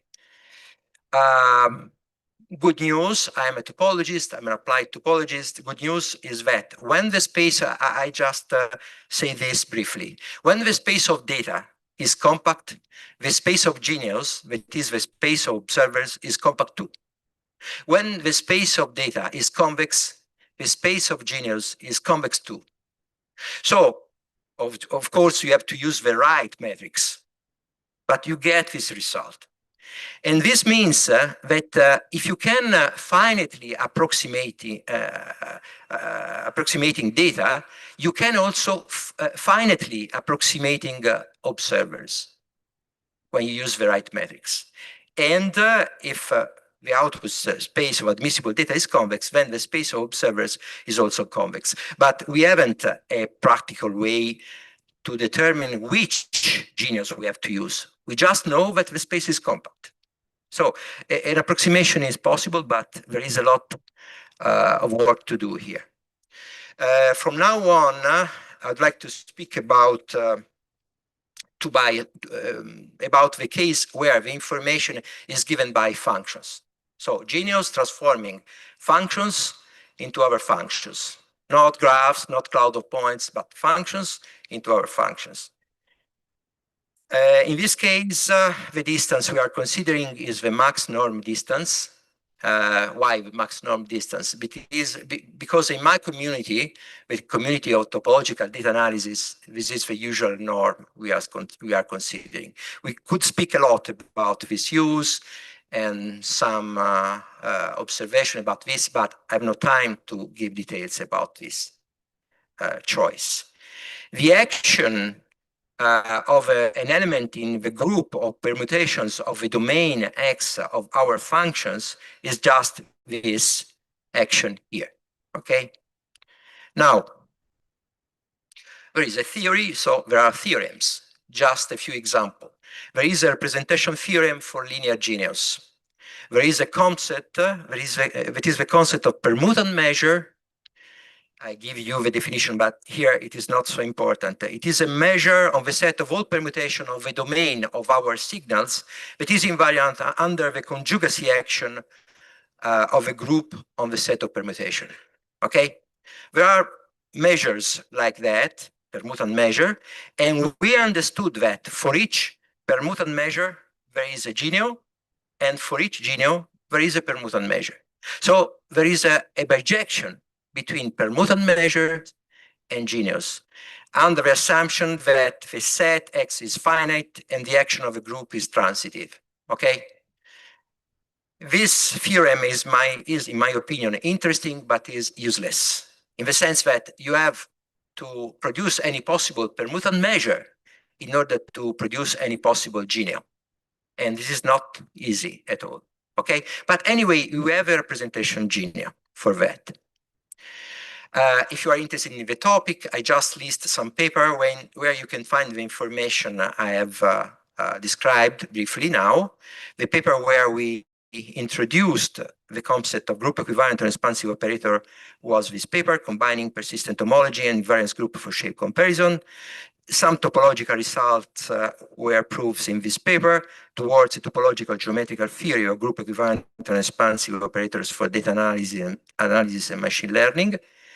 The representation theorem and this proof are available in this paper on the finite representation of linear group equivalent operators via permutant measures, and the presentation, a general presentation of this approach is given by Alessandro Micheletti in this paper, a new paradigm for artificial intelligence based on group equivalent and expansive operators.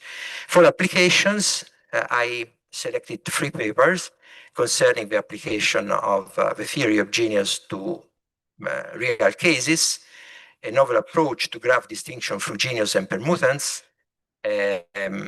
GENEONet, a breakthrough in protein binding pocket detection using group equivalent and expansive operators, and finally, this recent paper, CNet, geometric induction for interpretable and low resource 3D pole detection with group equivalent and expansive operators.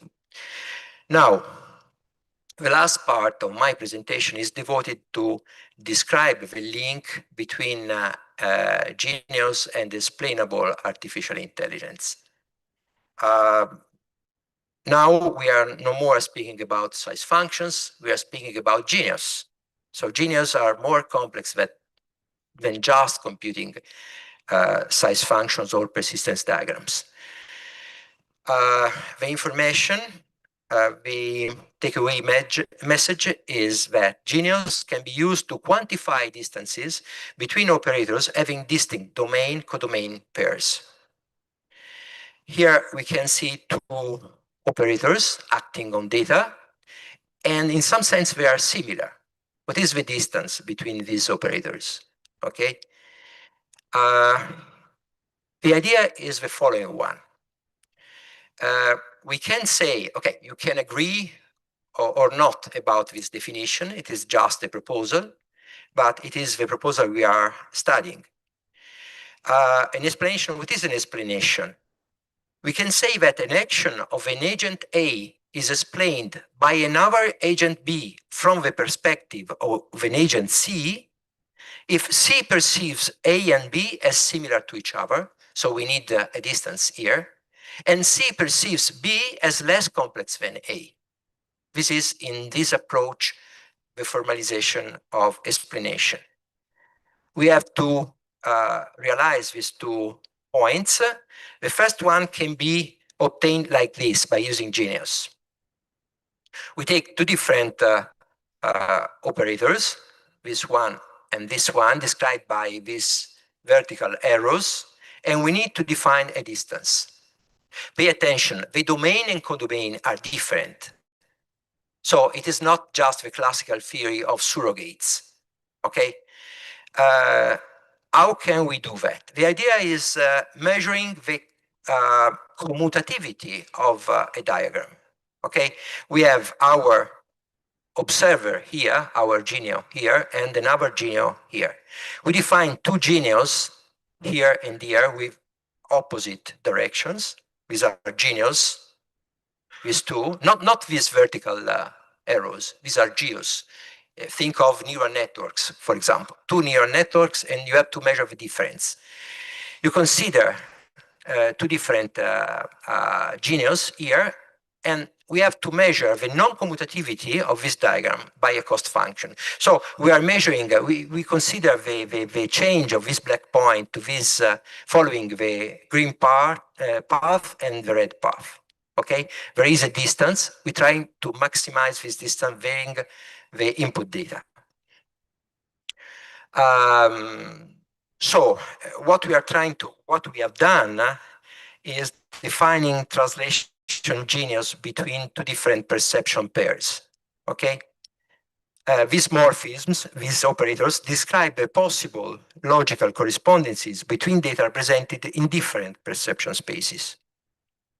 So, more formally, we take a pair of arrows, a pair is pi, and in general cases, we have an infinite number of pairs. We call each pair like this a cross pair of translation genius. Okay, so in order to proceed, we need to put some mathematics inside. We need to keep each metric space phi, alpha, since there is an index for the set of data we are considering. So alpha is varying with a Borel probability measure telling us how probable, how likely is that our measuring tools get this output. Okay. Then we will assume that our translation genius, the translation genius we are considering, are distance decreasing, and this is part of the definition of genio. But we also require that they are measured decreasing. This means that when we apply a genio transforming, for example, images into graphs, we need that the measure of the image is less than the image, the measure of the initial data. The functional cost of this pair pi is defined by this integral that measure, let me skip the mathematics here. This function quantifies how far the two paths, the green paths and the red paths in the next figure are from being equivalent on average, and this means the expected value computed by this integral, when phi is randomly selected in phi alpha according to the probability measure mu alpha. Okay, so we are considering a measure of the commutativity of this diagram varying the genius, the horizontal genius. We try to minimize this, changing the translation genius, the pairs. So we get this definition, the infimum varying the cross pair of translation genius of the maximum between the cost. Here you can see the different direction of the two genius in the perception pair. We obtain a distance. This is a theorem. This function that we have defined is an extended pseudo distance. Extended means that the distance could be infinite. Okay. And this measures the difference between our operators, our, let me say, observers.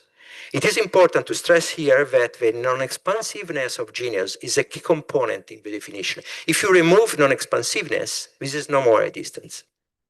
Okay, so this does not work for geos, just for genius. Okay, when the distance between two geos, think about two neural networks, is small, it indicates that the geos we are considering act approximately in the same way on the data we process on average. So we have just to formalize now point 2, the complexity. I'm going fast here.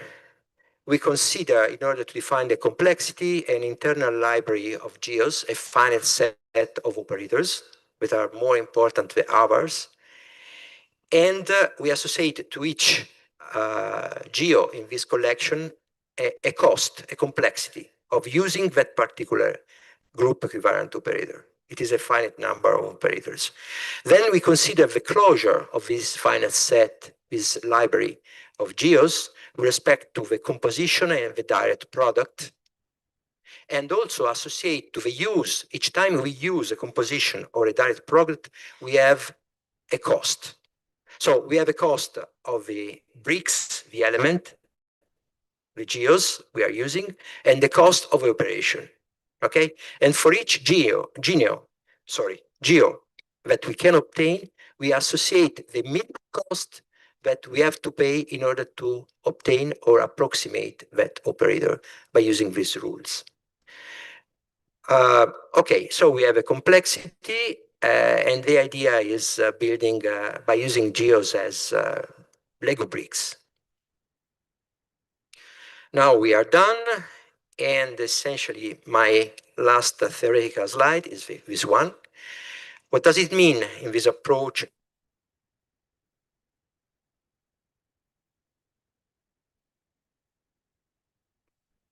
Un operatore in questo modello, sì. Che significa spiegare un operatore in questo modello a un livello per una coppia epsilon k? Significa questo: k rappresenta la complessità del nostro modello, la massima complessità che noi accettiamo. Non vogliamo una rete troppo complessa, quindi mettiamo un bound k alla complessità e vogliamo però approssimare bene la rete da cui siamo partiti, con una rete che lavora su altri dati, ok? E mette in output altri dati. Quindi vogliamo che la distanza sia inferiore di epsilon. Quindi spiegazione in questo linguaggio di una rete neurale A significa trovare una rete neurale B che ha una distanza inferiore a epsilon e una complessità inferiore a k. E questi termini sono stati formalizzati. Qual è il ruolo dell'osservatore C? L'osservatore C in questo caso sono io, che ha fatto questo modello. Massimiliano può fare un altro modello e giudicare in modo diverso l'approssimazione e la complessità. Allora, qui c'è un articolo, se siete interessati, abbastanza recente, dove questo modello viene spiegato, e ora prendo di nuovo in prestito le parole di Massimiliano. Sorry for speaking Italian, I shift to Italian without thinking about this.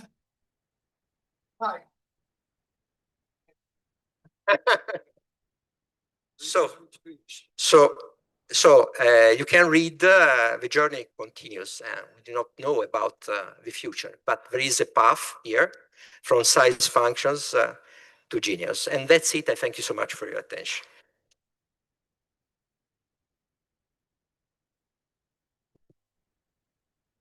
Thanks, Patrizio. So, comments, questions? Otherwise, we thanks again. Okay.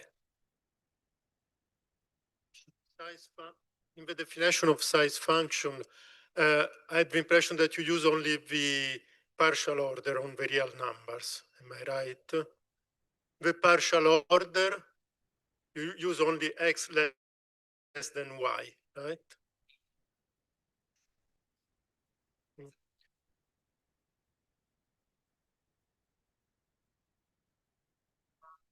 Mm-hmm.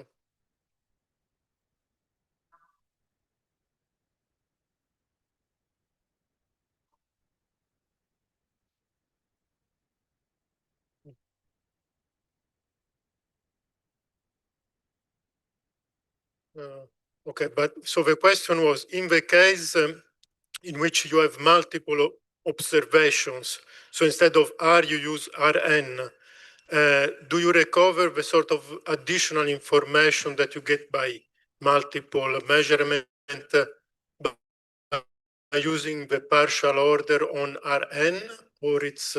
It is, in general, I'm not able to answer. What I can say is that this is a game where you lose information.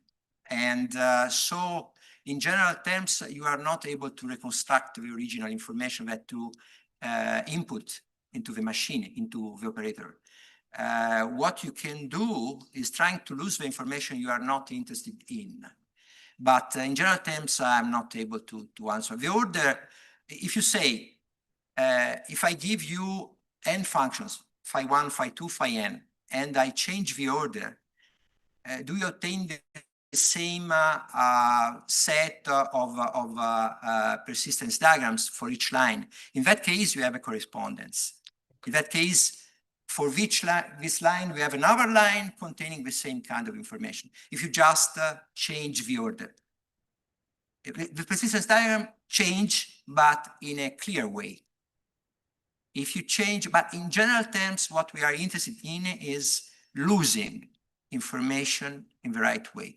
You shouldn't be able to get back to the original information. This is a rule. Without that, you cannot reduce, we are not able to reduce a complexity with many parameters to a complexity with just 17 parameters. So we lose a lot of information. Thank you.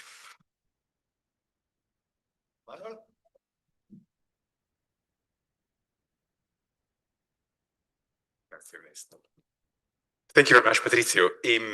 First of all, briefly, a disclaimer. So I understood a percentage of what you said that I will not express numerically in order not to embarrass myself. But you mentioned data reduction. And can you briefly go over the how all this machinery implemented? For me, data reduction in my simple mind is associated to, dimensionality reduction. So briefly, in what way do you have reduction here? Okay. Well, when we consider the matching distance, we are almost never considering indeed the supremum varying the line. We have to select a finite set of lines and to compute the maximum. As you choose this set of right lines, it's kind of mystery in the sense that, okay, here we have a choice. Okay, as you well know, I'm a topologist, and everyone in my group is an applied topologist. So what we are trying to do is making available and hoping that someone is interested, and indeed someone is interested in different companies, to use this in order to compare information and to reduce the complexity of information. But if you ask me about what is better in order to make this applicable, for example, selecting the lines, I'm not able to understand, to answer your question.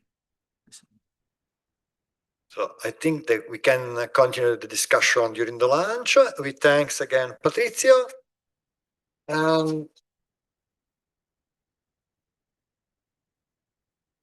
Next speaker is Federico Girosi from Rand Company.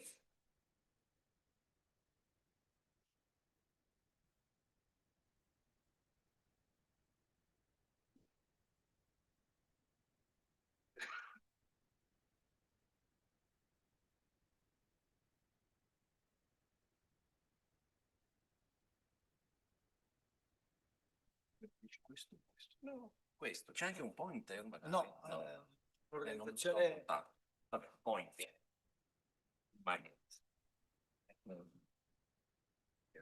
All right, thank you for having me. Today, I want to talk about Banach, Tarski, and the Sorcerer balls. And someone suggested I put a figure just to make sure we know what we're talking about. It was incredibly, do not ever Google the second half of this title on Google Images. I had to ask ChatGPT to do this. And maybe you want to Google, but maybe in the privacy of your own room, not on a train from Rome to Genoa. Never click on the link that says Harry Potter and the Sorcerer balls. Terrible idea, terrible idea. So anyway, we're good with this picture. ChatGPT gave it to me. And I guess I owe you an explanation. It seems a little bit of a peculiar title.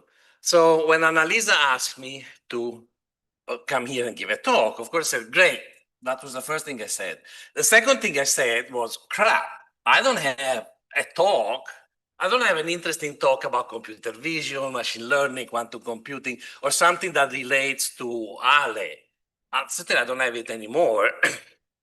And then I said, I don't want to talk about like the work I do now, unless you are really interested in knowing the cost of providing public insurance to undocumented children aged 13 to 18, living under 138% of poverty level in the state of Connecticut, unless you're really interested into that.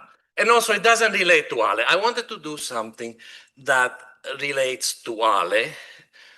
And so I thought maybe I just do, it's a scientific meeting. I do an expository talk. I pick an interesting topic, something that maybe people are curious about, and we just talk about it a little bit. I still wanted to relate it to Ale though. So, and then I came up with this, and you wonder why. But it's really relevant because this goes back to my very first memory I have of Ale. It goes back 41 years ago. And I barely met him. I think we were just moved to the new department of physics. I was where I think coming back from lunch on Via Dodecaneso, just about to turn left. So when you see the department, and there was Ale, other two people, maybe Giovanni and Momi. I don't know who, that I don't remember.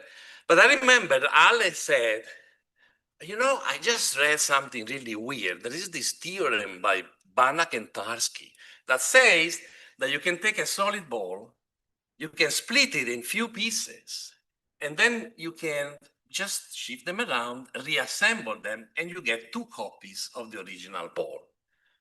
And of course, that made absolutely no sense to anyone. Actually, there was not much of a discussion because we were 22, 20. I mean, what would we know about Banach and Tarski? I don't know. I have no idea how Ale came up with that. So there was not much of a discussion. It felt like sorcery. Really, in my head, I had this image of the sorcerers with the balls of gold, obviously, trying to make them double.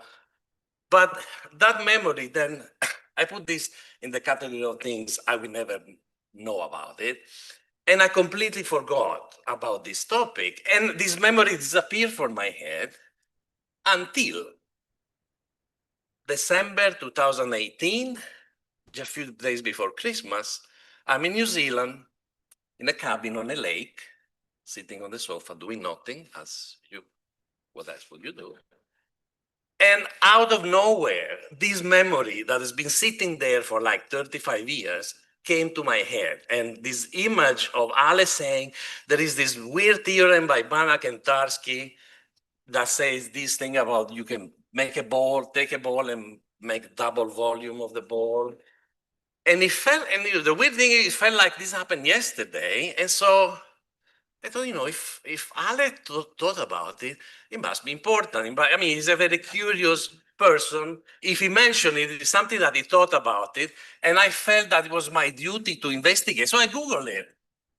And so that was actually my vacation in New Zealand.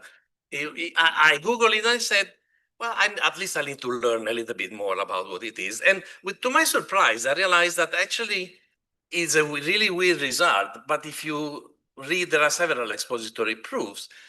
It's not that difficult. You can kind of see where this thing is coming from. I mean, it still doesn't make sense to me, but you kind of see where the proof is coming from. So when this opportunity came along, I said, this is what I'm supposed to talk about.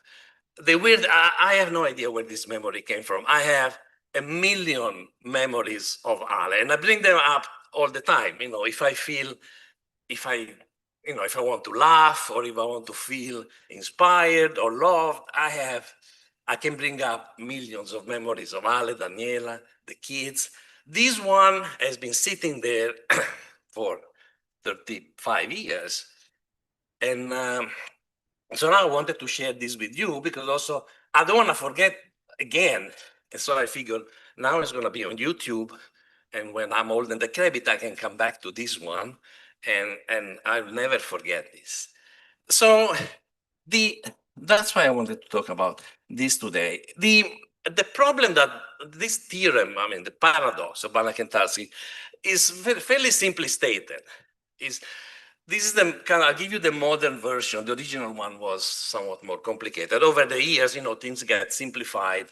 And so, but it really says that you can take a solid ball, divide it in 5 pieces, and then just using rigid motion. So you just shift them around, translate and rotate. And you reassemble them, and you get 2 balls, 2 copies of the original ball. So there was 1 volume, now there is volume is double. And obviously it really clashes with what we have in our head, right? It seems really weird. So there are several surprising things about this. One is that, when rigid motions are involved, we certainly know that rigid motion preserves the volume. So that is a given. And so how can we get double the volume?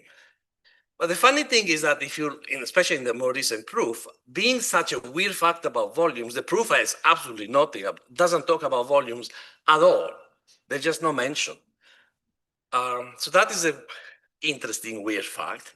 And as I said, what's interesting to me is that the proof is rather elementary. I wouldn't say elementary, but it's self-contained. It doesn't really need, you don't need to know much about anything. Obviously, there are lots of technical details which I'm not sure even if I understand it, but there are technical details.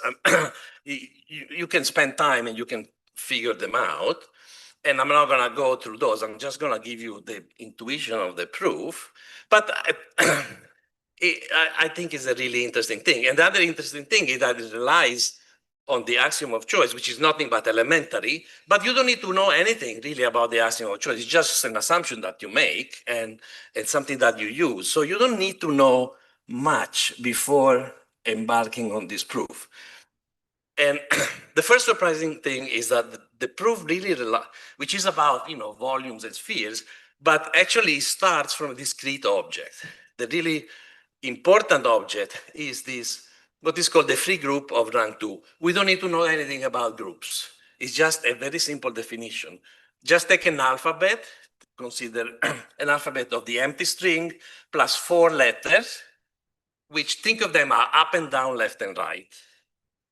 And this group F2 is just the dictionary of all the possible words of any length, arbitrary length, that you can write, just reduced with just one very simple rule, which is up and down cancel each other, and they give you the empty string, and left and right cancel each other. And so if you start with this very long string, well, you just look for the combination UD, LLR, you reduce them, and this is the element of F2 that we're considering after all this reduction have been done. And it's as simple as that. It's not a simple object, but the definition is really simple. And the nice thing is that it lends itself to a very simple representation on a plane. If you think of these strings, these letters, representing up, down, left, and right, you take a word, ULUDDR, and then you start from the origin, and with the U, you go up one step. With the L, you go left. Instead of going one step, you do half. And then the other one is U, you go up again, and you do 1/3. The reason for this 1/2, 1/3, 1/4 schedule is that if you always move of one, you go on a grid and you don't see any interesting pattern anymore. But if you pick some different numbers, then the points don't overlap, and so you get a nice figure. And so they look like this. They start with the just length 1 is just up and down, left and right. Then we do 2. See, you go up 1 to the right 1/2, and then you get that point in blue, which I would like to point to. Anyway, so this is length 2. And as you go longer length, you get a really nice, intricate pattern. I think I get to, 6, which points to the fact that F2 is simple to describe, but actually it has a very rich and interesting structure inside. But the really important thing of this group, which is really at the core of the Banach and Tarski. Oh, thank you. Yes. The other part.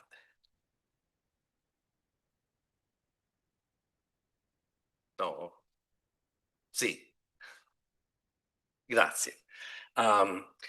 So the interesting thing of F2 is the property which is in the next slide. Let's look at all the words of length 4, just to pick something simple. So these are all the words that begin with an R, with an L, with an U, and with a D, and I color-coded them. And of course, all the R are to the right, kind of, and the L, they start from the left. So this is F2 restricted to length 4. Let's do a very simple operation. Let's take R, the red points, and let's apply the letter L, and let's stick it in front of all those R. L is for left, so as you can imagine, all the red points are gonna move left. Well, not only they move left, but they cover almost everything.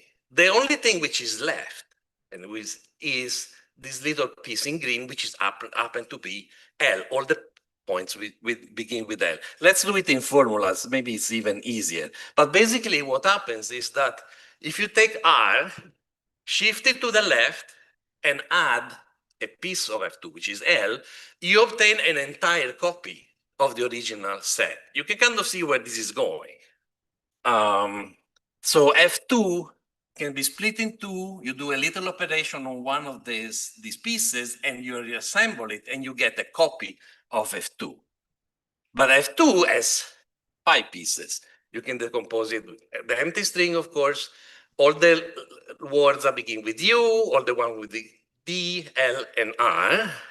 So when I take R and I put an L in front, the L cancels all the R at the beginning, and I'm left with the empty string, and then all the words that begin with U, D, and R, which by definitions is the set U, D, and R. And so I can do this for R, I can do it with any, but for example, I can do it with U. I apply D, and I get the empty string plus U, L, and R. Let's put this together, and this is the magic that really takes place. So F2 is decomposed like that. Let's start from the right. I have the pointer. I take L, I do nothing to it. I take R, I shift it, I put an L in front of it, right?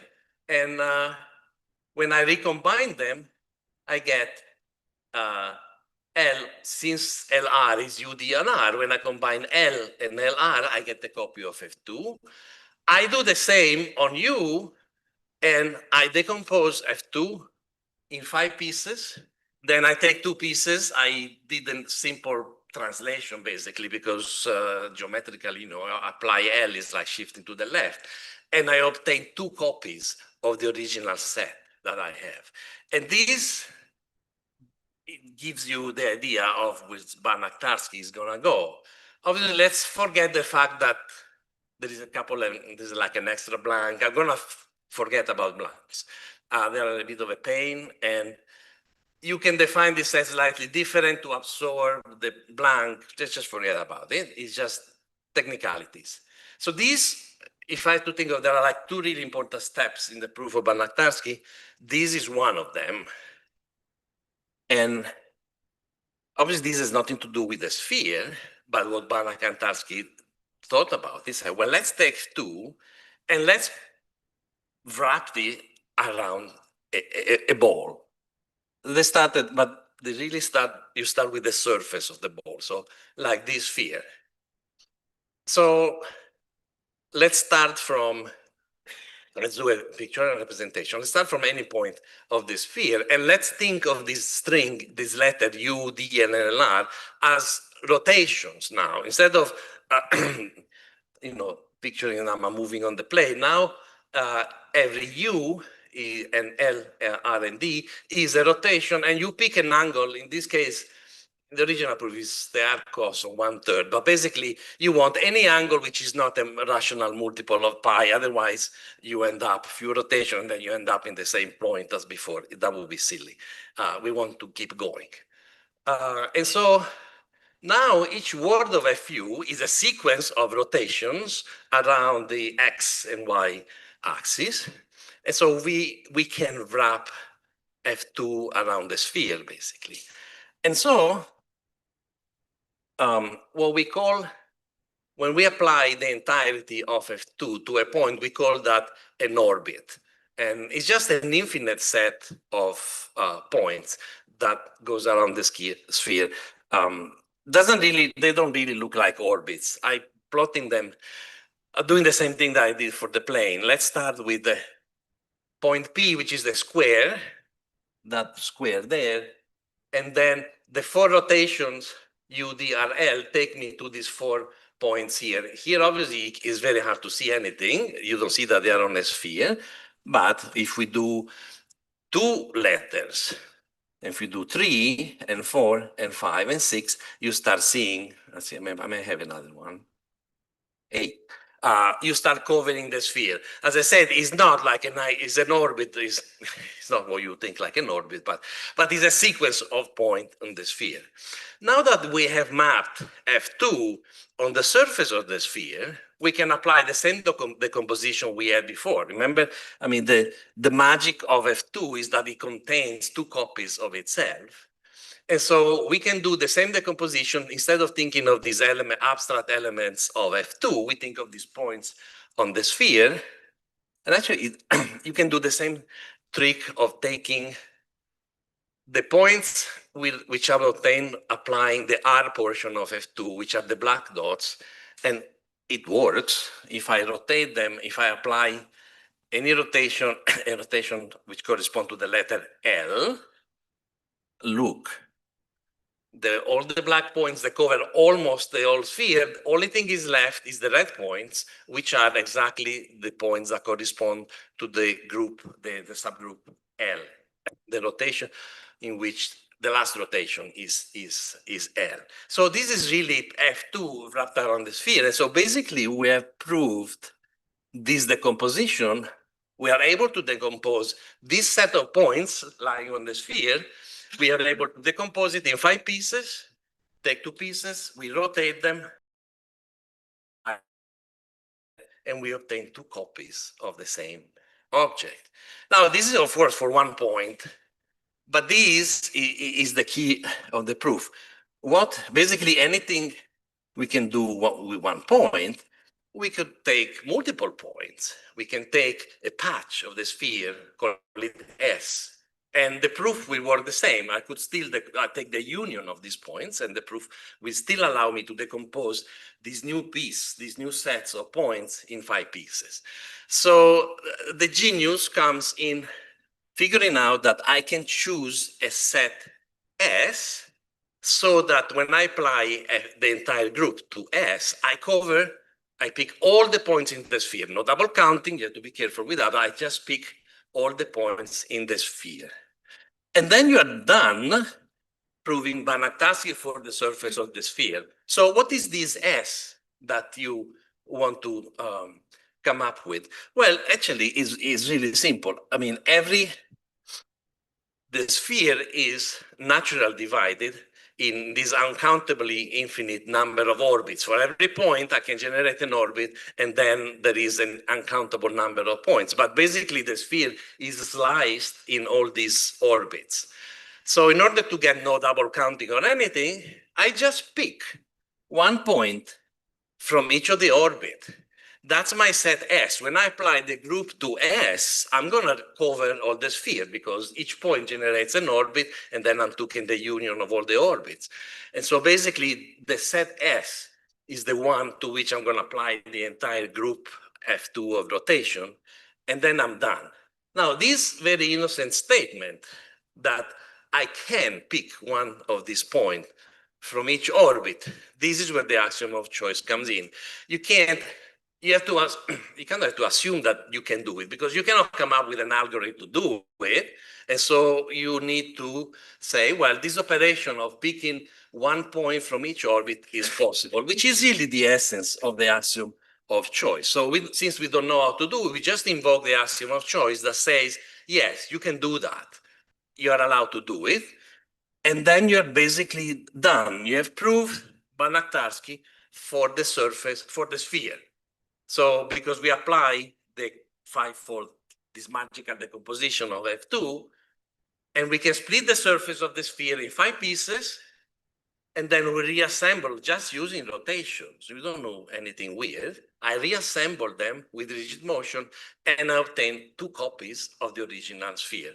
Now, this is really the last step, because to go and apply this to the solid ball, you just, for each point on the sphere, you take the radius going from the center of the sphere to that point.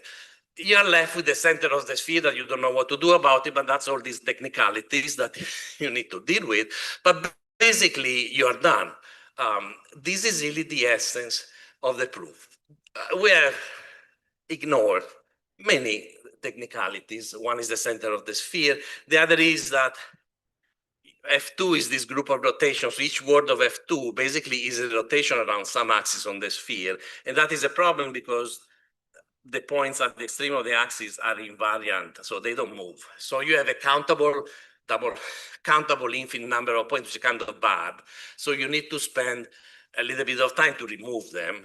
But it doesn't take anything out of the magic of the proof. I mean, this is how the proof goes.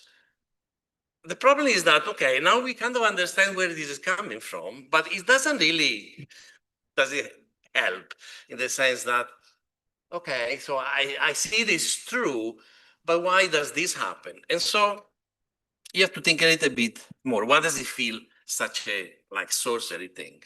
Well, it's the combination of two things. Usually we have two things in our head, I think. One is rigid motion, preserved volumes. I don't think anyone would question that. But I think usually in our head, we are used to think that any set, I can compute the volume of it. Any set is as a measure. That is the problem. I mean, I think we are all comfortable with the fact that there are sets of zero measure. If I have some random points, the volume is zero, that's fine. But it's less intuitive. We never think about the fact that there are actually sets for which I cannot define. There's no meaningful notion of volume. And this is where I think it makes this theorem really weird, because what's happening is that when I split the original ball in these five pieces are not measurable. They don't have a volume. There is nothing that prohibits you from taking a solid volume and split it in pieces which are not measurable. And the same thing, you can take some non-measurable sets and take the union of them, and the union can be measurable. I mean, Banach Tarski proves it, right?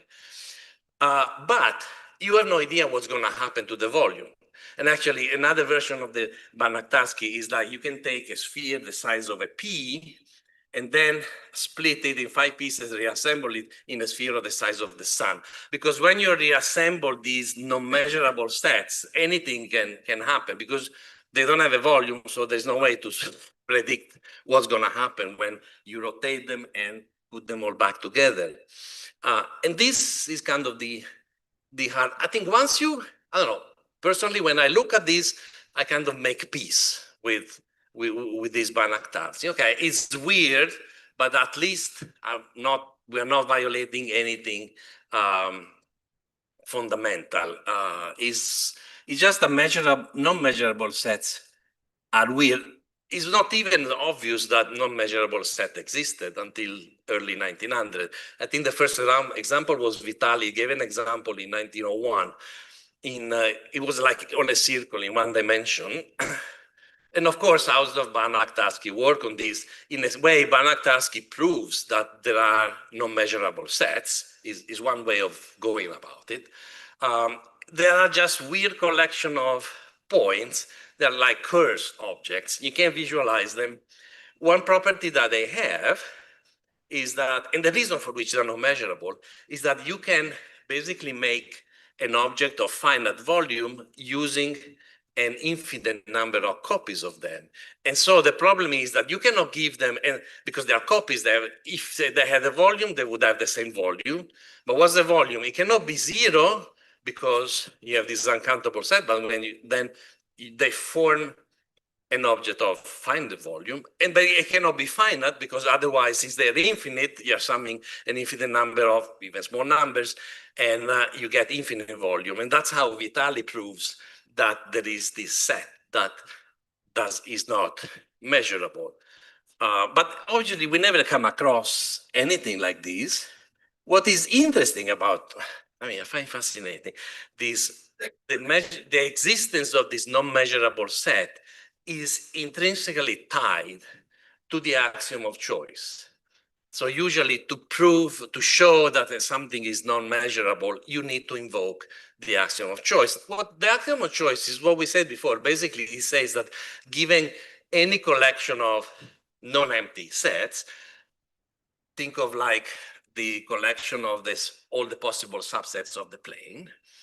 It's possible to construct a new set by just picking one element from each set. So there is a function which is usually called the choice function that to each set assigns one specific point. It seems like a very obvious statement. So, well, of course, it's always possible, but in some cases, you can see that this function exists. If I take the subset of all integers, I don't need the axiom of choice. If I take for all the subset, to pick a point, I take the smallest. But if I have the set of all the possible subset of the plane, there is no smallest, and no one has come up with a sensible algorithm to pick one. And so you have to assume that there is a choice function, and you can't prove it from any, the interesting part, you cannot prove it from any of the other axioms. So you just need these kind of additional axiom. Of course, you could try to do without. I mean, it's really an annoying thing, the fact that there are no measurable sets, because it creates this Banach-Tarski paradox, it creates weird results. And so if you do without, you can do without, and it's possible either to without or replace it with something maybe weaker. So you kind of get the different mathematics, in the sense mathematics that follows from slightly different axiom from the usual, Zermelo Franken. And it solves the problem in the sense that when you do that, no measurable sets don't exist anymore, and say, yeah, okay, I'm happy. I don't have to deal with Banach-Tarski. But it's not a panacea, because then other important theorems stop working, like Tikhonov theorem in topology. It does require the axiom of choice. And then, well, can you live without Tikhonov? I don't know. I'm not a mathematician, but maybe. And also there are, I think there is something like the division paradox that arise from a system in which the axiom of choice is not there. And so basically you replace one paradox with another. So to me, it's a fascinating topic, which I know this much, obviously, but this is a fairly innocent-looking theorem, which, as I said, it doesn't require very sophisticated tools, but then it spurs so much research. I mean, it has implication on group theory, on topology, measure theory. It spurred so many interesting things.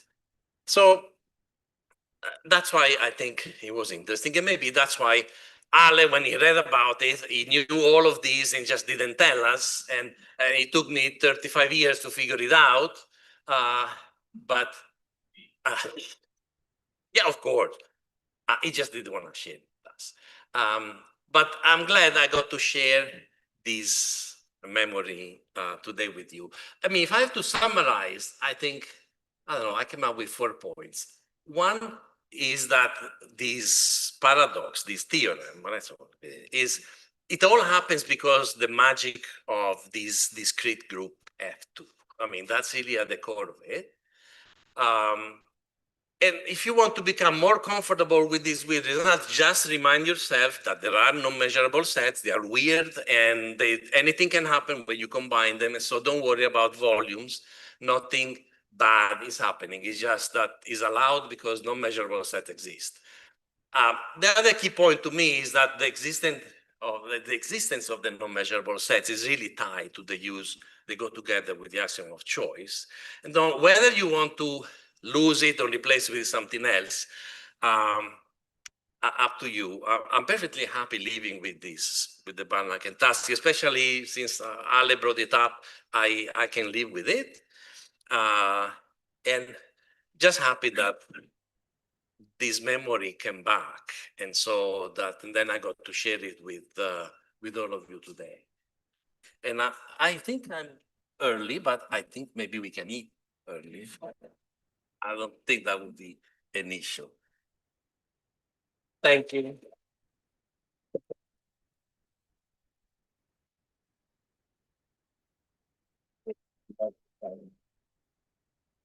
Thank you very much, Federico. There are questions or comments? Don't even think about it. Okay. No, you could, but you can answer them. Yeah, you can, stay here. If there is a question, Ernesto will happily volunteer. No. So the lunch is over there. We will resume 2:30. So we can start. Next speaker is Manuel Trucco from University of Dundee. Questo preferisco poi mi muovo, eccetera, eccetera. Grazie Ernesto. Italiano inglese, cioè italiano. Okay, good afternoon. I must be Manuel Trucco. So the first thing I want to say is that I must say 2 things to begin with. One, I cannot, words fail me. It is a huge pleasure to be here to celebrate this character after 30 years of friendship, may I say. The second thing, this is marked seminar in the program, but it's really more like you know, stand-up comedy probably, although there would be a little bit of science in all this. Okay. So thank you for the organizers, and this is something you say in every conference that you're invited. You know, thank you for your. This is really, thank you guys. This is fantastic, really fantastic. Okay, so that's me, just in case. The first thing I want to say is this talk will move along two parallel tracks. One is yeah, you'll see some equations, you'll see some scientific work, and you will hear some like Professor Torre has done some nearly intimate episodes of my life with Alessandro, and for the non-Italians, I apologize to the people who are not familiar with Italian things, because some of these things are inevitably intrinsically Italian. This is one. So for in these 30 momentous years of friendship with Alessandro, we realized, of course, that we are different in various ways. We're great friends, if I may say so, obviously, but we're different in various ways. One of these differences is the fact that Alessandro, as you all know, surely has a beautiful instinctive intelligence. Okay, Alessandro is quick. It's just whereas I need time to think about things, right? So Alessandro is the ancient Greek heads. If you certainly remember, this divinity called Metis. The Metis was a practical intelligence. You know, somebody was a Metieta, knew how to solve problems. Alessandro is like, I'm more like a Timeteo. I have to think about it, I arrive late and blah, blah, blah. Okay, and there is a joke that I will not tell you, and you know, afterwards, if you want, I can. And there is a joke that is exactly about the main character. Essentially, the main character is a tobacconist, a figure that exists only in Italy, you know, who is extremely detailed and so on. And so Alessandro, for 30 years, has called me the tobacconist, and I had to. So I've waited for this moment of public revenge for so many years. Now I've exacted my revenge. We can move on. The year was, if you cast your mind back to 1994, this is when we met we were invited to teach in Udine at a school. I beg your pardon? It was what? You were pardoned. Okay, right, fair enough. No, these punctualizations you haven't heard, but it's okay. It's are important. Okay. Anyway, you know, Summer School of Machine Vision, Udine, Alessandro and I, younger than we are now, certainly, invited to talk, to present, right, to train the next generation of scientists. And at the time, I was already in Edinburgh. I moved from the university. Got my PhD from the University of Genoa. I moved to Edinburgh in 1988, and with the idea of staying a year or two, and 37 years later, and three children later, I'm still there. So it's a marginal error of estimation.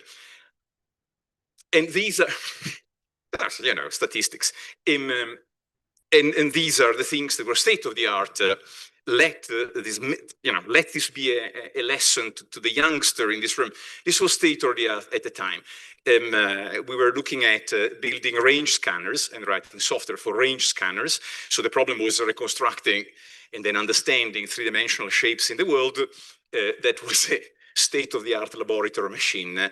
I'm sorry it's a bit out of focus, but so at the top in the box with the yellow triangle, there was a system of a precision laser system, which would create a laser plane of light that was projected down. Is there a pointer somewhere? There was a pointer because I saw somebody brandishing a pointer. Never mind. No, I'll use this. So in this part here, there was a laser system that would create this plane of light, which was projected down on here, and here there was a moving cart that would translate the three-dimensional object to scan, and you know, by the intersection of the laser plane of light and the object, there would be a curving space observed by the cameras, blah blah blah. By triangulation, you would get a surface like this one. And then the fun the fun was developing differential geometry system computational that would estimate the curvatures, Gaussian and normal curvatures, as one does, at all the points of the surface, and classifying what kind of patches, and that would become. That was the raw result, absolutely terrible, that had to be beautified, and that would become the three-dimensional CAD-like model of things. Okay, right, fair enough. I was also working in those old days in inspection scripts whereby you have an object in the center, all in CAD, okay? And you surround this with a geodetic dome triangulated, and each dome, the center of the dome, is the position of a camera, in this case of a stereo pair, and you try to understand, given the shape of the position of the object, you try to understand from which points of view and how you can move around to get enough information to reconstruct the object in a minimal way. Okay, right. But this was 1994, more or less, right. In 1995 and 1996, Alessandro and I were talking, so we should do something together. And so I wrote a proposal for EPSC's Engineering and Physical Sciences Research Council of the UK, and we got some money to get Alessandro to come to Edinburgh. I was working for this university at the time, had moved from the University of Edinburgh, and Alessandro came for 6 months or something like that, 5-6 months, right? And we promised, at the time, I was with the subsea laboratory, subsea robotics laboratory of the Heriot-Watt University. And so the proposal was all about developing computer vision methods for subsea robotics. And Alessandro was a master of motion analysis at the time. I swam, which was my connection with subsea robotics. Instead, we wrote a book. We spent most of the 6 months writing this book. This is for Alessandro and myself and the few choicest other people. This is the book. It's not a book, the book, right? And it was a kind of fortunate thing because it was promptly well accepted and used in courses on computer vision around the world, including not only South America, but also Stanford, MIT, Imperial, etc. It was innovative in various ways. Incidentally, as I'm sure many of you will wonder, if you're curious what I looked like when I was 30-something, that is my face, with a state-of-the-art machine that was developed by a company, a spin-out of the University of Glasgow at the time. I couldn't resist. I am vain, of course. This book was such a good operation. We were so enthusiastic about it that I have to draw cartoons for one per chapter, and which I proceeded to do, and I put a lot of work and had a great time, of course, as well. Long, sleepless nights instead of writing papers, drawing cartoons. And I'll prepare one per chapter, 11 cartoons that I'll show you briefly. This is the comedy part, of course, of the talk. Just to get an idea of, you get an idea of what an idiot the acquisition editor of Prentice Hall was. We submitted this cartoon. Okay, this person, okay, an American, Reed Trump, said, no, the book is too serious, too good. You cannot have a cartoon. What the fuck? Okay, right, and he wouldn't have it, and he changed. So another, we had pseudocode algorithms for every algorithm in the book. It was a very practical, applied way of explaining things. I still believe, and we had decided to encapsulate the pseudocode in boxes. Okay, and this guy changed the boxes into kind of lines, double lines, which in Italian is immediately reminded of, I don't know what's called in English, avvisi mortuari, so funeral, like in local newspapers, the widow laments the death of plus. Okay, so very briefly, this was chapter 1, introduction, and my idea was we could have 2 characters that persist in introduction. This introduction, this was digital snapshot, acquiring images. I love this. This was dealing with noise, of course. image noise, but I was very proud of this. Okay? Then we moved to image features.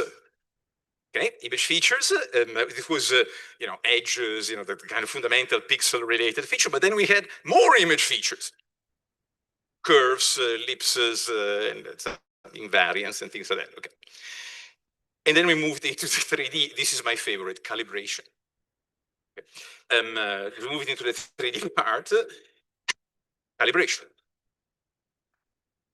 And the next one is also one of my, I have various favorites of my cartoons. As you can see how vain I am. Stereo. It's not bad. Okay. And then after chapter 7, we had motion. This was the chapter that Alessandro called Il Capitolo Bello, the beautiful chapter, because it's, you know, super specialist of motion. And then we had 3D from 2D. So if you remember, if you remember these things like, you know, shape from shading, that Alessandro called shape from shemi, or the Italian. And then we had, I love this, object recognition, a difficult problem, clearly. And finally, last but not least, locating objects in space. So I wanted to show you this also because Alessandro probably hasn't looked at them for completely for a while, but I hope you appreciate the magnitude of the idiocy of this acquisition. Okay, moving swiftly on, we go back to some sort of hints of science. So one of the things that we did also a little bit of motion analysis instead of just drawing cartoons and writing a book. And one of the, may I say, main results at the time, because at the time it was very innovative. Alessandro, I was looking, of course, drawing, but Alessandro did a couple of calculations and came up with this idea of finding the epipole from uncalibrated optical flow. Let me have a show of hands. How many people do not know what an epipole is? Thank you very much. Thank you very much. This calls for an explanation. So it's very simply, in stereo analysis, if you imagine, I should have brought a figure, a cartoon. In stereo analysis, if you imagine two cameras converging, you have and these cameras are the standard perspective simplified camera. So there's a point and the screen and the optical axis. The epipole, there are two epipoles, not one, are the points of intersection between the baseline, which is the line which connects the center of projection of the two cameras, with the image planes. And these points have a lot of nice special properties. If you have questions, all questions to Professor Fusiello, who is, you know, not me, who's an undiscussed master of algebra for stereo. Okay. So anyway, clearly I'm not going to explain anything. This is more like another cartoon, if I may. So Alessandro worked out all this. We published in a couple of places. And here I moved back to comedy for a moment. So imagine Alessandro had an office in the same corridor where my office was. And it was a ground floor corridor. And at the end of this corridor, there was an entrance, and at this entrance there were various coffee dispensing machines, and he knows where I'm going. So, and we would, you know, in break together, get a coffee, go back to our office, discuss, and whatever. So one day I get a cup of coffee without Alessandro and go into his office and start. And we start discussing, and I get very taken, you know, engrossed in this discussion, things that we were talking, and I grab a cup and I take, and that was a cup that he had left there with the coffee inside for 3 days. Okay, you can imagine, he was laughing. Okay, so anyway, so we came up with this thing, and then other characters in this room began to appear, of course, that at the time were PhD students, and Andrea Fusiello, of course, came on the scene and generated work that produced a paper, which is still one of my best cited paper. I don't know for you, probably you've done many other things. Yeah,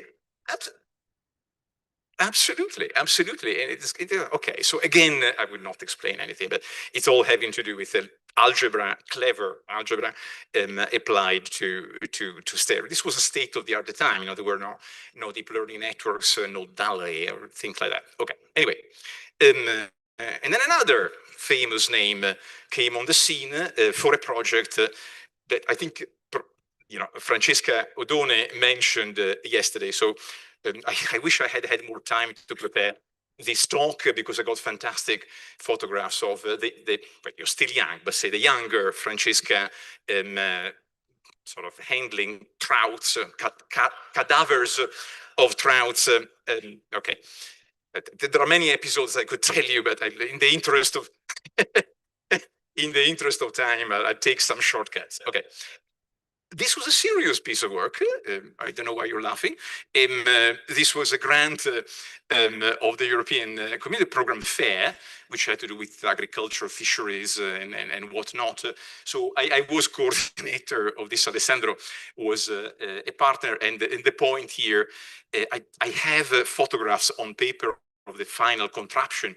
This is a laboratory prototype, just gives the idea. So the idea was we had partnered with the association of the Scottish Association of Fish Farmer, okay, eminent learned society, a couple of fish farms, one in Scotland, one fortunately in Greece. And we were the technical partners. There was a technical company from a computer vision company of the time in Trieste, I think they were. They didn't do anything, but anyway. So the idea was one of the problems that at least they had at the time in fish farms is that you have to monitor the size of fish as they grow. But as they grow, as nature wants it, the fish grows irregularly in the sense that some fish grow in size faster than others, and the risk is that if they all are left in the same environment, in the same pool, the bigger ones begin to attack the smaller ones and so on, if you leave them for a sufficiently long time. So the point is you have to separate them by size or weight, which is a proxy, but generally they don't allow, the patient does not cooperate, they don't allow themselves to be weighted unless you kill them. But if you kill them, you kill the purpose essentially, because you want them to grow. I hope this is clear, if unscientific. So the project was all about developing a machine which could estimate the weight of fish without killing the fish. So we came up in collaboration with, today we co-designed, it's a very fantastic word. Every grant has to have co-design these days in Britain. Anyway, we put this idea together with the fish farmers and whatnot of having this was done only for trout, because apparently salmon you can't just get shocked. Then you have to have a salmon psychoanalyst for getting the salmon recovered. But the point is, there was a kind of Archimedean screw that sucked the trouts up and got them into this transparent slide that you see in this terrible picture here.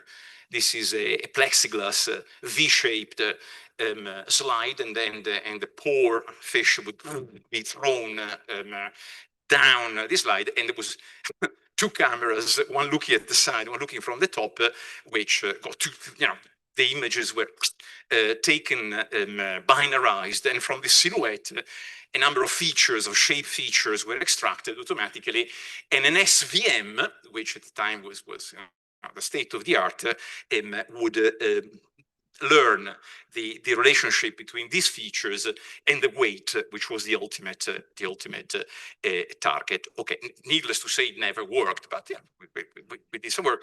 We spent some time. I don't know whether you come to Germany to. Yes, so there was. We spent a week or so installing the final software in the prototype in Germany. In the middle of nowhere, there was this fish farm and a beautiful building. Fish farm, which was also mainly a company producing equipment for fish farming. Okay, anyway, that was, and Francesca contributed to the early stage before, because I don't think you were employed on this project, or no, Georgios. Okay, perfect. So, right. Okay, so, right. Fantastic. Good. Lots of money, as you see, but if you think into account inflation and blah, blah, blah, £23, that was quite something. Okay, only for us. I have here to skip fast forward, then after then our scientific collaborations are fortunately rarefied and we didn't do trouts or but Alessandro contacted, we're in touch on a social basis, of course. Then Alessandro contacted me, when was this, 2007, 2010, 14? Okay, 14, something like that? Okay, so Alessandro contacted me and said, I am running for, in Britain, is principal or president in the United States of the university. And I said, well, you're mad, but, well done. I hope you don't get it. And it was profit. And he asked me, can you do some cartoons for my electoral campaign? I thought this is suicide. In fact, it just didn't. It was pretty obvious to imagine. And so going back to the comedy side of the talk, I want to remind Alessandro and show everybody some of the cartoons I prepared. I thought, what can I do? Send me your program, okay, so I can get inspiration for it. Send me all this fantastic program, which I think would have been a great thing for the university. I do not know what's happening now, but and so I thought, because this is University of Genova, and has a crest, and there is a character in this crest, you can use this character and make him do things in cartoons, trying to illustrate. So there were various series of cartoons I did. This was the transformation of the crest of the University of Genova, and that character did various things illustrating the program. So for instance, from the top left of the university, opens itself to everybody. On the top right, the importance of teaching and of not getting people to sleep.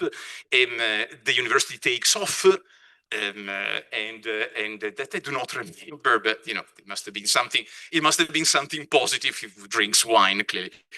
Okay, this was a series with the university character, which I haven't looked at this for a long time myself. It looks vaguely South American, maybe because I'm just back from Bogota. I do not know.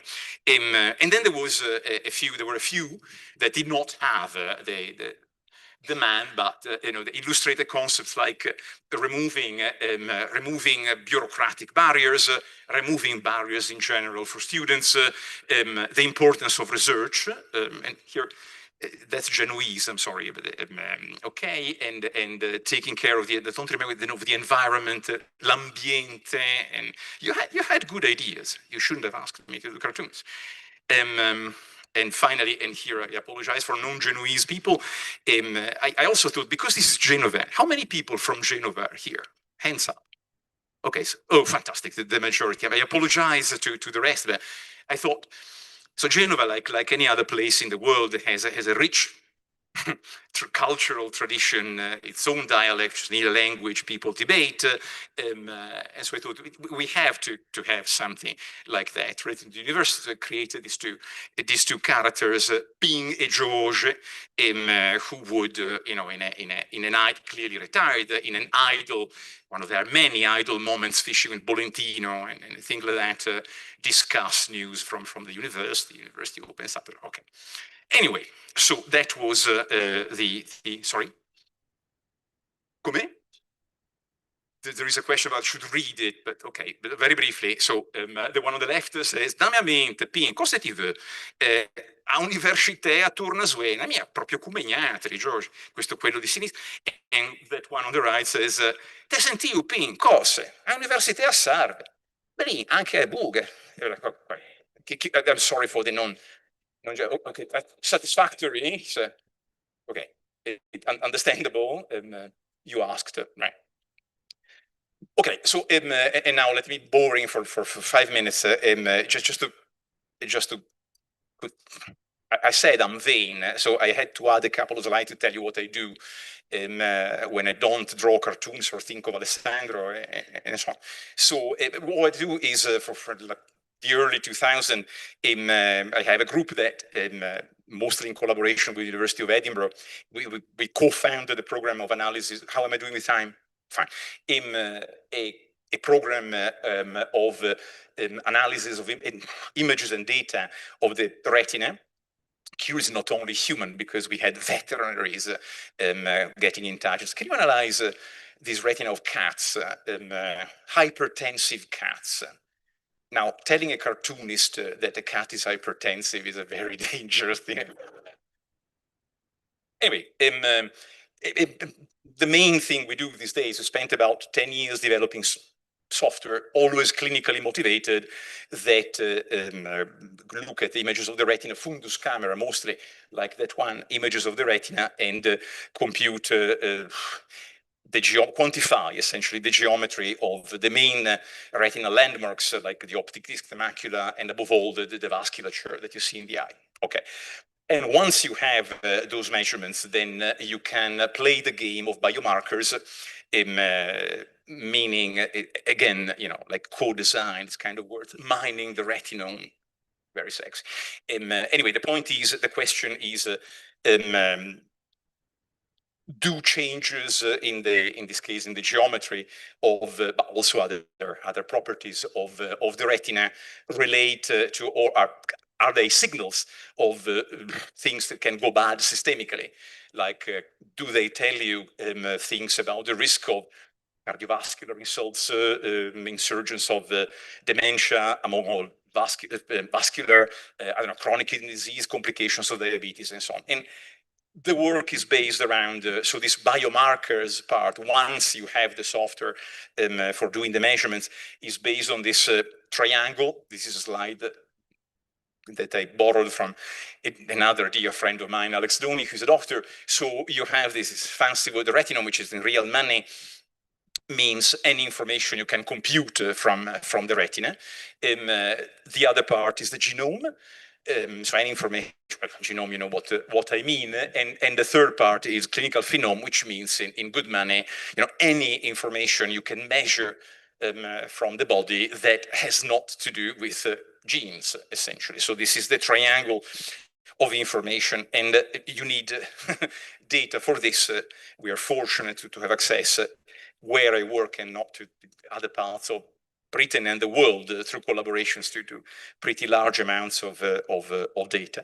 And once you have that, this is, I will not go box by box, but if you rapidly scan the periphery of this, in the middle, immodestly, in the center, there's our group, and these are all the things that we do. And I will just comment briefly on age. So there's, as I'm sure many of you know, looking at what happens to the retinal vasculature is correlates pretty well. The information there correlates pretty well. I use correlate in an informal sense, associates pretty well to the biological age of an individual. And it turns out, from ponderous studies, it turns out that the difference between biological and chronological age is actually a good biomarker for a number of things which can go wrong, as I said before, systemically. So we do these kind of things, and this is just, I want to tell you about algorithms, things like that, but this is an example of vessel analysis and classification. So the beginning of the story is an image gets into our software, and the vasculature is segmented, classified. All this is done with deep learning tools at the time.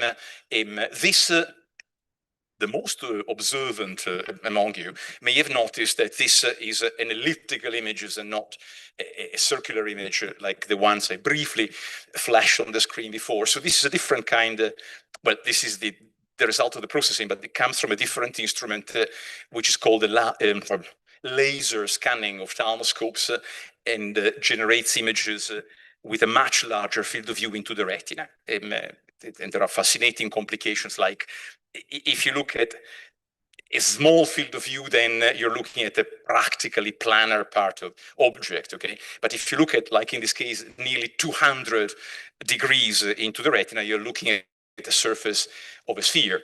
And then you have problem, but you see a planar images. So there's a projection in the middle, and you cannot, and there isn't one universal transformation that allows you to take measurements, any measurements you want from the planar version that gives you, the real distance, for instance. So you have to use one projection for distances, one projection for area, and so on.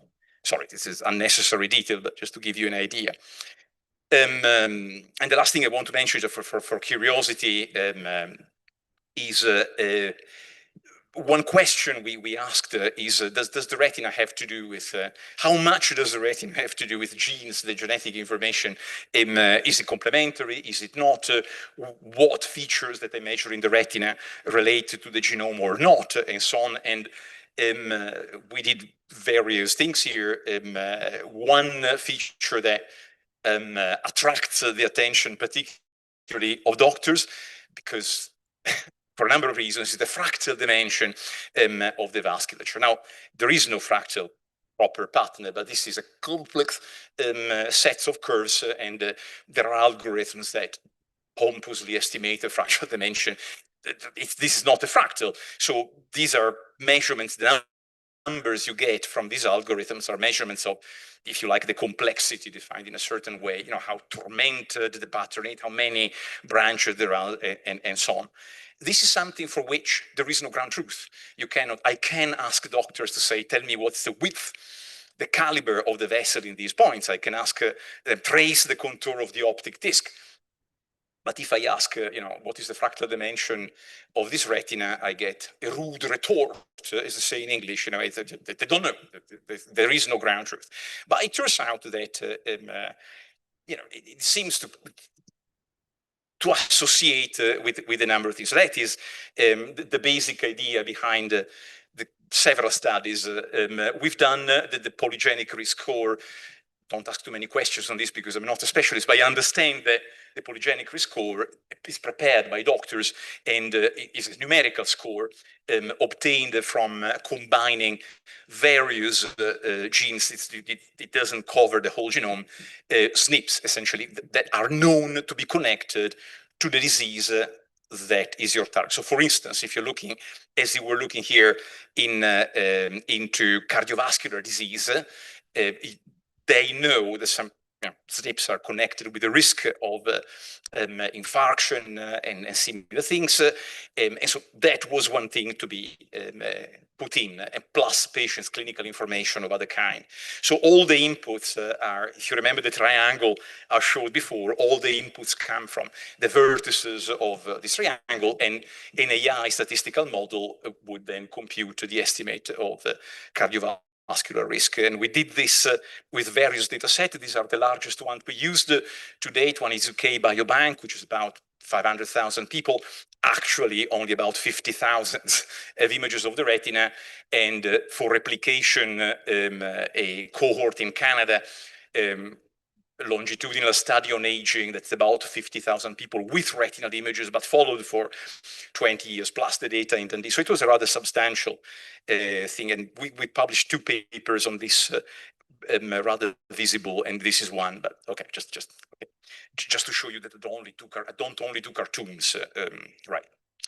Okay, I'll close here. Well, there are many other anecdotes with which I can embarrass Alessandro. I'll stop here and wrap up with, as Professor Torre has done, allow me to a couple of, Alessandro for me is, first of all, of course, but it is not really in order, okay, but certainly I think we have no doubt he's an outstanding scientist. I will not comment further, but also for me, he's a great friend. And it's a person that I'm very happy to call a friend, and he calls me a number of other names as well. But one thing which I really like in Alessandro is, I think it's one of the reasons why we are friends, certainly as far as I'm concerned, is a sense of humor, is really, the purpose of all this is to embarrass him, clearly. But it's true, it's a really delightful sense of irony, his wit, and he's also a pain in the neck, I have to say, because remember the tobacconist thing. But it's always done in a very amiable, teasing way. So this is something nice. So at the risk of displaying something which looks like a kind of funeral eulogy, I want to close with a sentence which is long. May I have the unique pleasure of having you around to tease me. Thank you very much.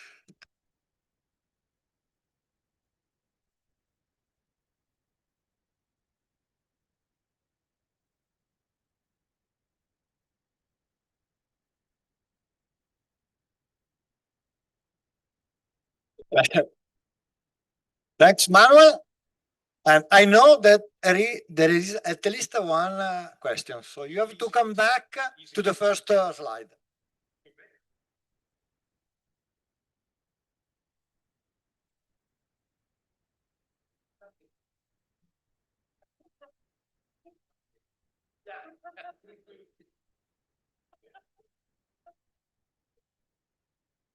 So I wanted to remove these because it's rather embarrassing. So these are, you know what it is, clearly, the first one.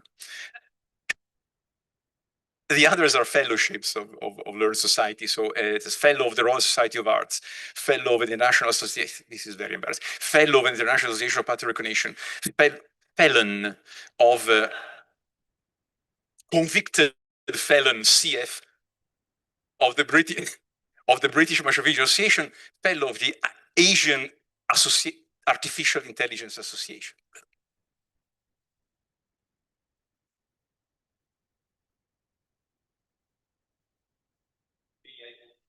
Yes. So I think the next speaker is Annalisa.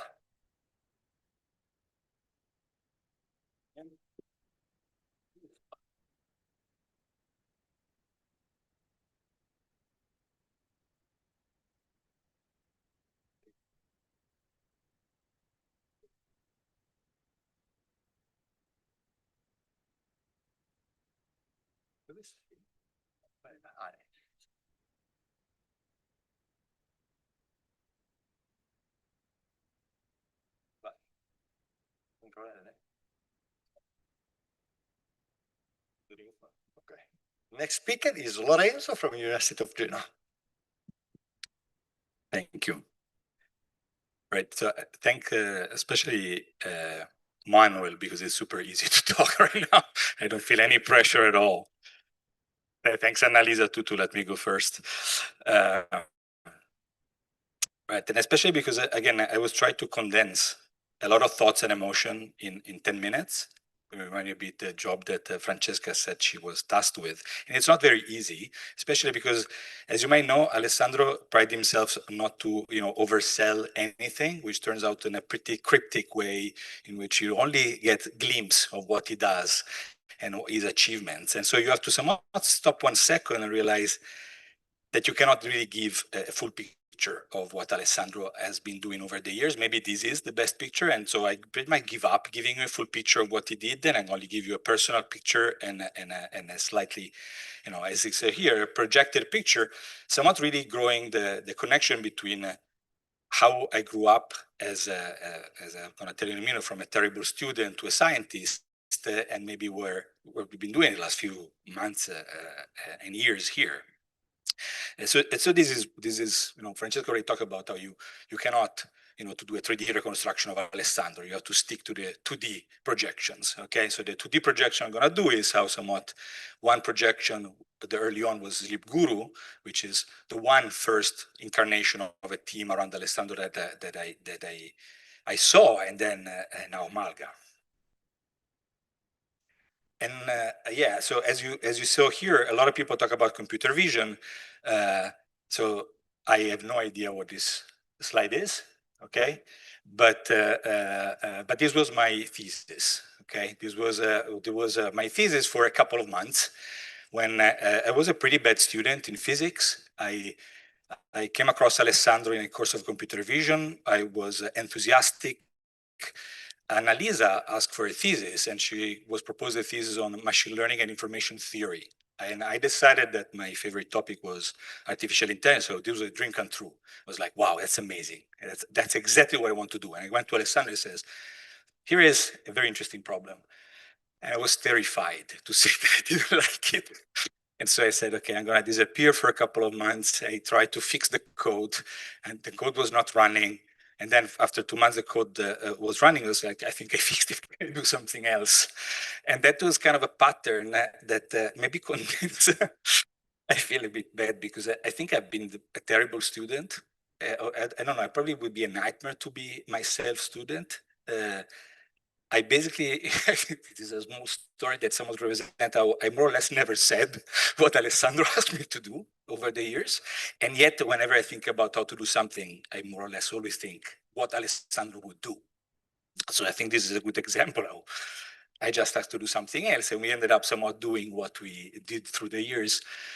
You don't see this because these are pictures that I took of my thesis, which is really how we started, but you can enjoy Michele's face, maybe.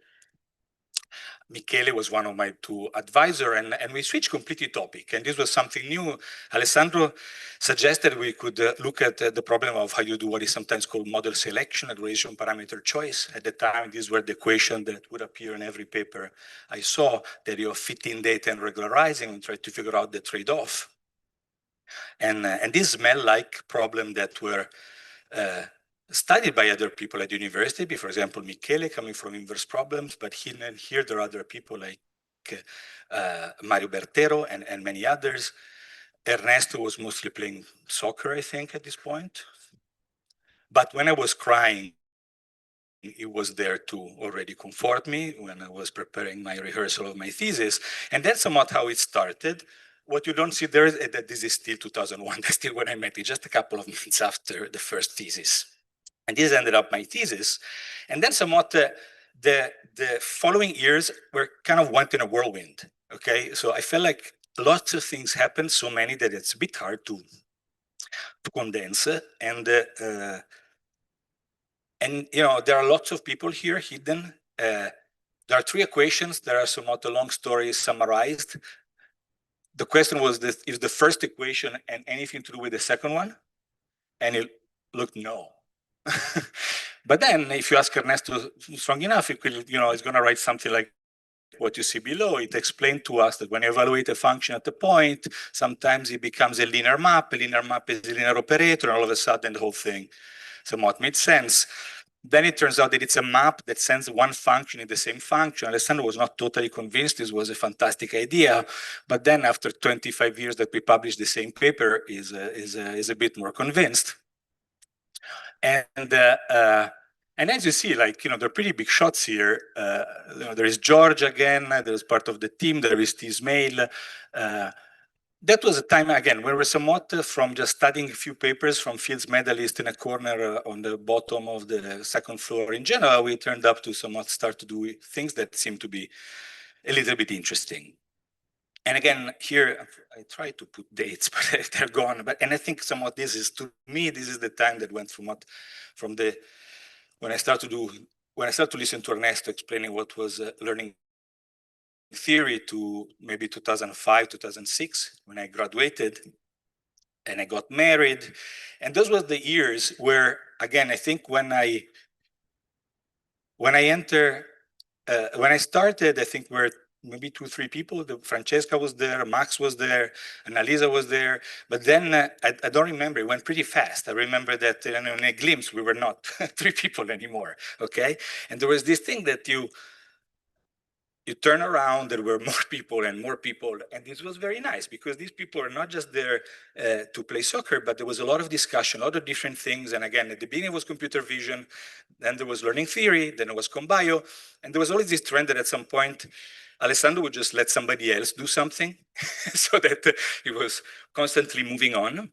And I wrote here a scientific community because perhaps to me, that's really the one thing I fell in love. You know, the idea that you could be in Valletta Puggia, that you could be in the sun, that you could be not chasing, you know, I don't know, weird dreams, but just chasing the idea that you could have a bunch of friends around to talk to and learn, okay? And And every single talk I listened to in the last couple of days was really a reminder of Vito, of how, if you have people around you that are just curious, that's really a lot of fun. And to me, that's really the one main big projection that I saw from Alessandro. And I think Sleep Guru was the first incarnation. And then you don't see it here, but that's kind of 10 years. Okay. It's 10 years that are a bit of a blur. I realized when I was connecting the dots that actually I've been gone for a long time. Okay. And a long time I've been gone. And then there were years where I was around, but kind of. And the thing, the common trend was that the Sleep Guru was growing. Okay. It was kept on growing. There were more people, more interest, more things that I've not seen. I was more or less that guy walking in the snow, trying to find a way around the place that I didn't understand. And almost 10 years went by. And I wanted to show you this because this is before this, which is the birth of Malga. Okay, and so it's a bit funky to assume that Malga was born out of nothing or born out of an idea of something like a project starting, because clearly this is not the case. Marta was just a continuum where all of a sudden just was an excuse to make something we wanted to do happen, okay? And it was a fortunate excuse. And then all of a sudden the obvious thing was to look around and see what were the friends there that were interested into an idea. And the idea was there was nothing to gain. Okay, the game was you can be at the table if you have something to give. Okay, and that was a fantastic regularizer, because the moment you ask people if they're willing to sit on a table where all you can do is to give something, immediately the table becomes pretty empty. Okay, and if people knock and say, well, what can I be part of this? And you say, well, I don't know what you can give. And like, what do you mean? What I can get? No, what you can give, okay? And somewhat, as we're gonna learn later, this has to do with another Cartesian product of way of living your life, either think what you can give or steal or things like this, okay? And so this is around 2018. We had an excuse to somewhat did something that I saw as a dream when I started working with Alessandro again, a bunch of acronyms were attempt to do this, and then it was an excuse to actually make it happen. And then I'm not going to even try to somewhat to tell you any more science than this, because again, things were mentioned, for example, sparsity, computer vision, a moment where somewhat theory and practice were really close to each other.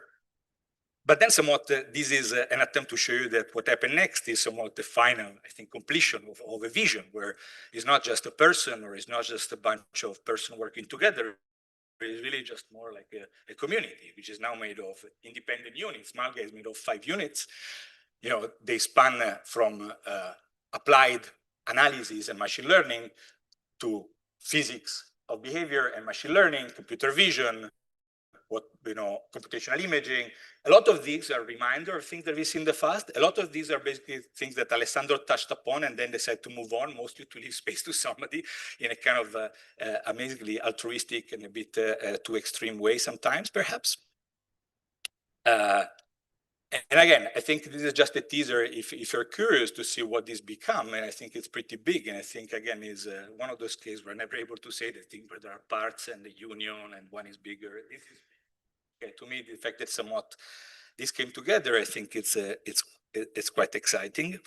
And I leave it just there, because somewhat the good thing about this is that, again, this is a projection that has its own life, right? So we'll see how it goes, and so far so good. So again, this started in one place, and I think it's silly not to recognize that it's just mostly because of you. So thank you.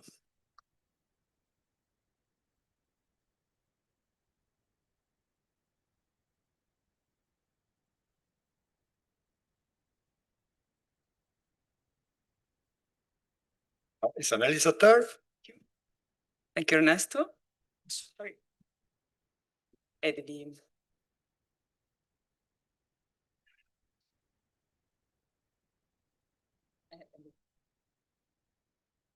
Okay, so I'm gonna use this brief 50 minutes as an excuse to actually redefine freshly baked. That's gonna be a whole other story.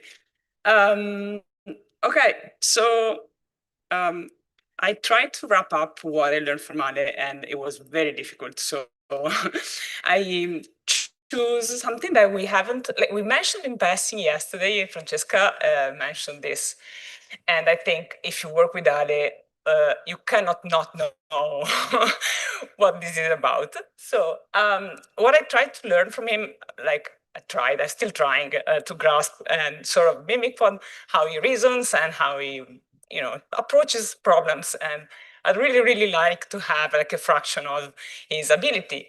But anyway, so when I started working with him, I was a master's student in physics, and I tried, and I have been doing machine learning applied to stuff. I am trying. I like to have a purpose, and so developing methods that have a purpose are really what keeps me driving and keeps me interested. Okay, there's going to be problems ahead, but nevertheless. Okay, so I try to sort of summarize how he reasons when we tackle a problem of machine learning applied to some data analysis of some sort. And I think this is somehow what I learned from him as a student. What is it trying to understand? What is the question that you try to answer?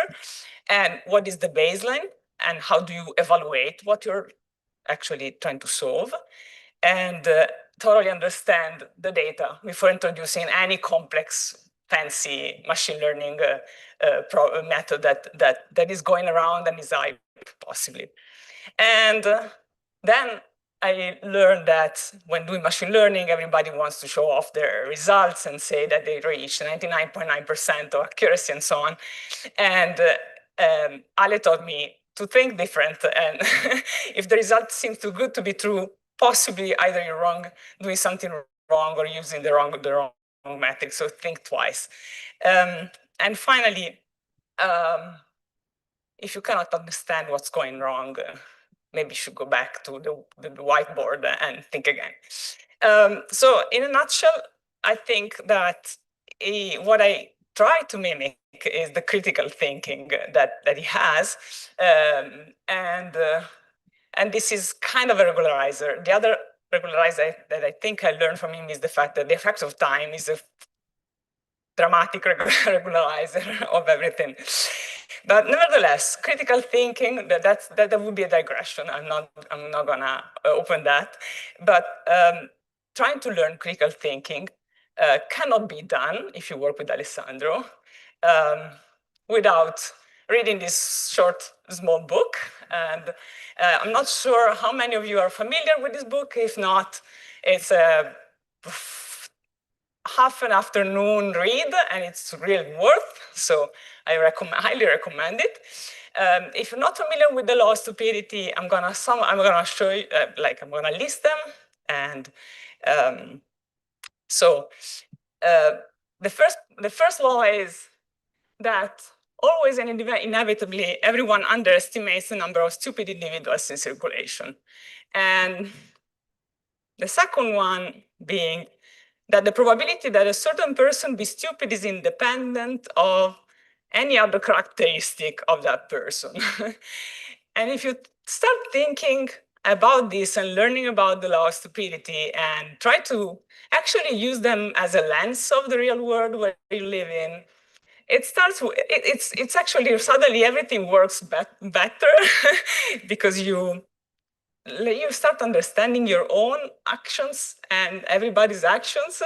And so in terms of this, we mention all the time the third quadrant, because which is actually weird because I found the book and in this representation is the second, but nevertheless, no, okay, sorry, I'm wrong. It's a third quadrant, but the axes are exactly. So like, how do you read this?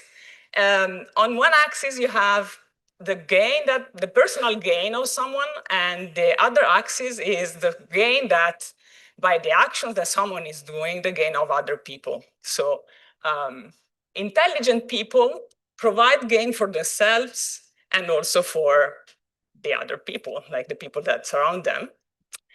Then we have bandits, where like they try to gain personal advantage, but at the loss of someone else. Then you have helpless people who are actually doing good for the rest, but at their own loss. And then we have the stupid, the quadrant of the stupid, where they do actually lose, like they have lost they're at their own expenses and also at the expenses of some other people. So if you start looking at the world by using this representation, it's actually easier to navigate the world. So in particular, because the stupid person is a person who causes losses to another person, there are two facts. They are the last two laws that are that no stupid people always underestimate the damaging power of stupid individuals. And finally, a stupid person is the most dangerous type of person there is. And it's even more dangerous than a bandit. And so if you start thinking about it, then there is another concept that is very important to actually have at hand when dealing with this representation of the world, which is the sigma parameter. So what is sigma? In the Cipolla's laws, sigma is the percentage of stupid people, and it's a percentage which is constant, independent of the group size. So if you, again, this is something, oops, no, I want to do, okay, I need to go back. Come faccio senza far vedere tutti? Ah, lo stesso. Ok, sorry, I clicked end. Velocissimo. Spoiler alert. Okay. So sigma, okay. The number of the percentage is fixed, independently on the group, the size of the group of people you're in. And the other, I would say, corollary is that the property of being stupid is a property of an action, not necessarily a person. So everybody now and then is bound to have a sigma moment. And this is a truth. And in particular, like I had a few sigma moments, and like I won't mention my personal ones. It's going to, otherwise it would be a very long afternoon. But then I could mention a couple of sigma moments in my life as a researcher, doing research with Alessandro. One was I was a first year PhD student, and we were very happy because we thought that we found a fantastic kernel function that was very easy to write and was very helpful for image recognition. So we wrote a paper and we were like submitted it, and we got the review, which was saying, this is not a kernel function. And then we started arguing back and forth with the reviewer at the time, saying, no, this is actually a kernel function. And we got counterproof of it that was like half a line or so. So it was a very humbling moment. And the second one, I'm gonna not give you too many details about it because I still kind of feel Ale really pissed at me what I did. So I kind of messed up my career as a research in university, carelessly writing, let me put it mildly, my CV for application to tenure track. And I actually ended up like at the very bottom of the ranking and was not actually selected for tenure track, and that was a tragedy. And obviously it was a very bad moment. So then I learned to read the rules when you apply for positions. It was a very, very, let's say, it was like a great sigma moment. Okay. So going back to trying and being intelligent, that's the other thing that I think Alessandro tries to do all the time. So he tries and explicitly attempt to be always in the correct half quadrant of the intelligent of the intelligent quadrant. So how to exploit the Cipolle's laws to our advantage? First of all, try and identify the stupidity. So what is the source of stupidity with precision, not cynicism, and then try and identify if there is at least a possible minimal intelligent move it can be made. So I was wondering how to sort of do the same for this talk. And I thought that it was maybe a good idea to actually try and give you a glimpse on what I've been doing the last few years of my research, of navigating the knowledge, as Max would say. So in the past few years, I tried to sort of redirect my research through using machine learning techniques and data visualization to better understand the interdisciplinarity, so how research evolve, and so I was thinking, this is a great opportunity to do this for the community that Alessandro actually made. So that's how I was thinking, okay, let's try and see what happened. So here, what we did is we wrapped up the publications of Ale, his mentors, and his many students or collaborators of some sort. And so, well, I was trying to sort of make a complementary data-driven approach to what Lorenzo was discussing previously. So we see that there were many publications made. And here you can see the coloring is color-coding the amount of co-authors there are for our papers over time. So we're actually, as Lorenzo was saying, there were 3 people, and then there were many more people working together, and I think it shows. This is a sort of more like a super preliminary result. I whipped up these results in the last couple of days, so I apologize. It's really not refined. But the idea is that sort of if you try and look for the best pairs of words that occur most of the time in our papers, titles and abstract of the papers that we wrote, you actually see sort of the same story, what we actually were working on. So we see that there were some, these are by every 5 years, the top 15 pairs of work ranked from top to bottom, from top 1, from the actually top 20, sorry. And so there were some passions of us through time, like supervector machine. We mentioned a few of them in passing. And then think of this is done over the expanded community, if you will. So many of you will look and see, oh, I see my research. Many of you will still see, well, I want a refined version of it, but nevertheless. Okay, so I'll show you a couple of videos. So maybe not, because I don't have the access for it. I won't show any video. That's okay.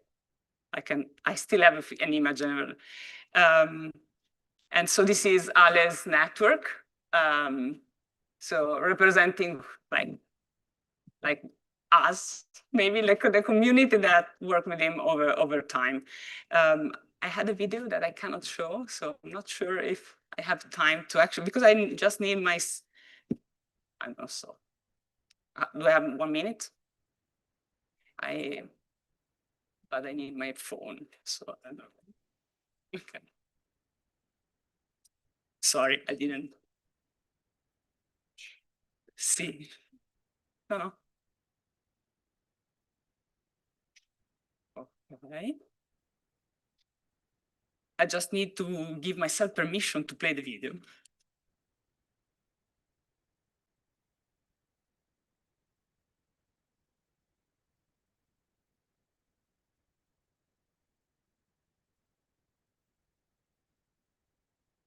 Now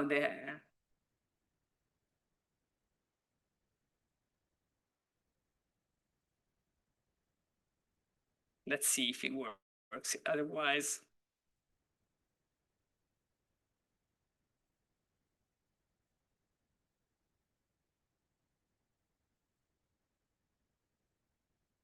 Otherwise I need Marco. It's Marco here. Mi dici l'URL del tuo sito.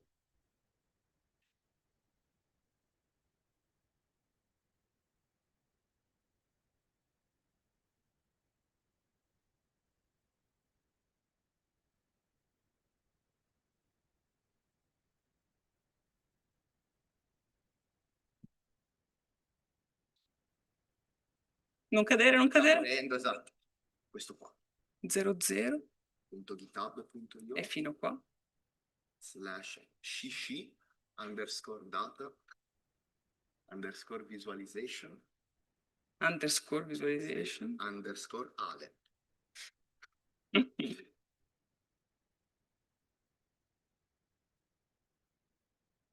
_ale. Maiuscole? Sì, va metto un URL più lungo. No, non è slash, Underscore. Così? Sì. Prova un po'. Wow. Per GitHub c'è il link a Bravo. pages da qualche parte, credo. Sei sicuro? I'm not so sure. Sì, qua. No? No, mi sa. Ok, ma va. Ridimelo. Questo qua. GitHub. No, aspetta. Secondo me ci vado un attimo, perché no, però quando ci clicco funziona. No, ridimelo. Uscita tanto. Va bene. Stai fermo dove eri? Torna indietro. Monte Verde 00. .github.io. Questa è data Yeah, validation, basta, però basta. mi serve quello con Con Ale. esatto. Good, thank you. Ce l'hai già detto 3 volte. Grazie. Sorry for the interruption. Okay, so we have spurious stuff. So I'm gonna start from here. And this is sort of a visualization of what we actually have been working on in terms of subfield of computer science. So computer science is like divided by subfields where you see AI, computer vision, and pattern recognition. Then you have like the more like computer graphics, and then the math and theory of it, and the network and communication applications. And you see that actually, like I know that we see what we expect in a sense. It's a sort of a kind of nice validation of how our community grew, being like always sort of kind of sticking to what we like most. And then have another kind of different complementary view, which is on the right side, we have the same subfields of computer vision. So, and on the left side, we have other disciplines. Yeah, right. Sorry. on the left side, on your left, you have the subfields of computer vision. On your right, you have other disciplines. And so I think it's nice to see that we kind of as the Malga community and the community, we strive to work like interdisciplinary, with interdisciplinarity in mind, as Max yesterday was pointing out. And in particular, we see that we actually expanded what we do and what we do it with towards medicine, towards like their biological applications, and then also like other disciplines like physics and engineering. Okay, sorry for the fiasco, the video fiasco, and apologize for that. It took like longer than expected, and now for like the end of the like possibly. Sorry, I had it. I give you the floor to Ernesto, who's gonna close the event.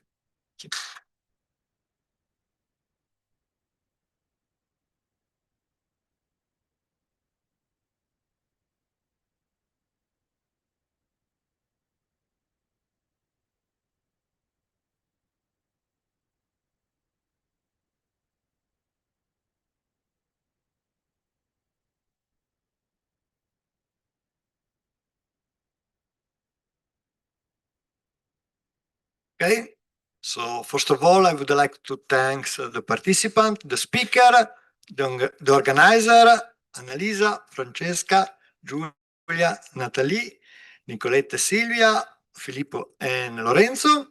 So, and I have to apologize that the title of the workshop is wrong. The true title is "Send me an email." And so you know from, this is stolen from the Francesca talk, there is no others of Alessandro. There are two authors and only one others. So what I want to say today about Alessandro, from this workshop, we learn a lot as Alessandro as a researcher, as a teacher. Also, he was head of department. More than that, at that time, there was a board of director and Alessandro was the director of the director. For a mathematician, director to the square. He was head of the degree program. But I want to, in my talk, say something about the fact that Alessandro helps many people. And because I'm machine learning, I was to keep one example.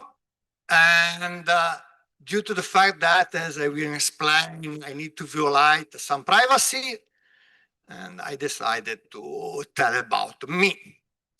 So, as you know, if you do machine learning, the first is to define a set of features. So we have to select a feature representing Alessandro, and the main title is make the impossible possible. So what are the features? So the first one is the asymptotic truth. So in my opinion, Alessandro can find water where all of us see a desert. And I think in the talk of Federico, we have an example. Alessandro was a 20-year student in physics, and I had a degree in physics. At that time, all of us was thinking about girls, and instead Alessandro was thinking about Banach task paradox. So, and the second feature is that Alessandro employs unconventional methods like James Bond. And okay, this is clear, it is understatement. And invisible, we'll explain better. And no email, no cell phone, no Slack. And I remember that I just recalled that he was the director of the director. At that time, the dean was the Ferrari.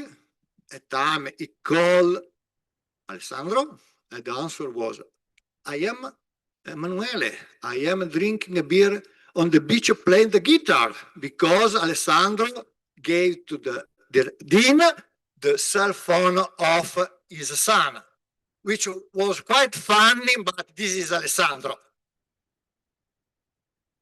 So I think that I am not a cartoonist like Manuel, so I stolen this, it is like Superman. This is to life. So when and where I met Alessandro, as in Power Talks, was on the soccer player, but we play not every Tuesday, but the 26th of December, the day after the Christmas lunch. And when the currency was the lira, we can notice that I have hair, and my hair was not white, so many years ago. So our role, this is important for because Alessandro was a striker, and clearly his name is Mancini, and I was a defender. My name nickname was Pasquale Bruno. I have to translate in Italian, sorry, detto o animalo, because I was very elegant to play soccer. So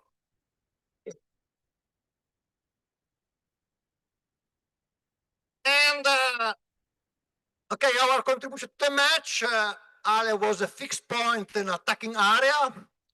I was a fixed point in defense area. And so we have a lot of time without the ball, close each other. And so we start to discuss each other. And it was not good for our teams, but very good for my career.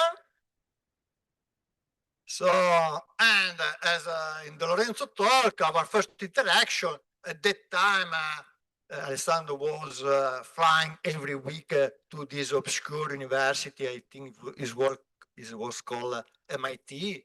And he had this preprint and he gave to me. And I started to give a series of seminars entitled Ernesto Explains This Mail.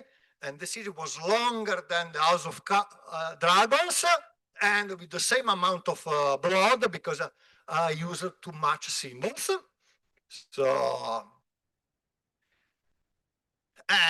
make the impossible possible. Okay, I am a mathematician where the hypothesis, I was a mathematical analyst, assistant professor. I was in Modena. I was in the math department. Ale was in Genova. Ale was in the computer science department. Ale was a computer scientist full professor. And the thesis, I moved to Genova in the architecture department. I become probability full professor. So impossible. And okay, understatement. So this is during a match. I asked to Ale, I would like to study machine learning with you. And are you sure? Alessandro answered, if you work with me, your career will be very difficult. You will probably remain an assistant professor in Modena. And my reply, yes, but I am not sure I still be alive since you are driving a Panda at the speed of the light. So this is the only time that Ale was wrong. And I have, because I am a scientist, I have to produce data. These are my best three papers, not on machine learning. These are my best three papers on machine learning. This is worse than that because the former papers are older than the last one. And as you know, the number of citations is an increasing function of the time. So this is the understatement part 2. Some weeks ago, we say to Alessandro, we organize a workshop in November to celebrate your 65th birthday. And the reply, this is the only time I ever made Ale angry. And unconventional invisible. So this is why I need to explain my career, because this is a few academic big shots, which in Italian called panzoni, received an SB pen. At that time was not so usual. And more than that, a lot of professors were said to be in charge of my move to Genova. It is a picture, but Ali is not in either list. So as you know, to end a talk, there is an open problem. The Grande Vecchio, so sorry for the non-Italian speaker, is Ale. So this is an open problem. So happy birthday. And this is you can count the symbol is less than 10 symbols, so 100 symbols, so it is right with your rule. Thank you very much.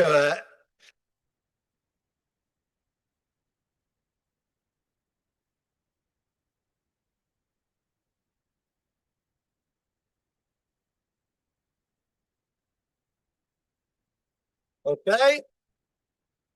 So there is a last coffee break in the usual place. Thank you to all of you. I hope to see for the next birthday of Alessandro.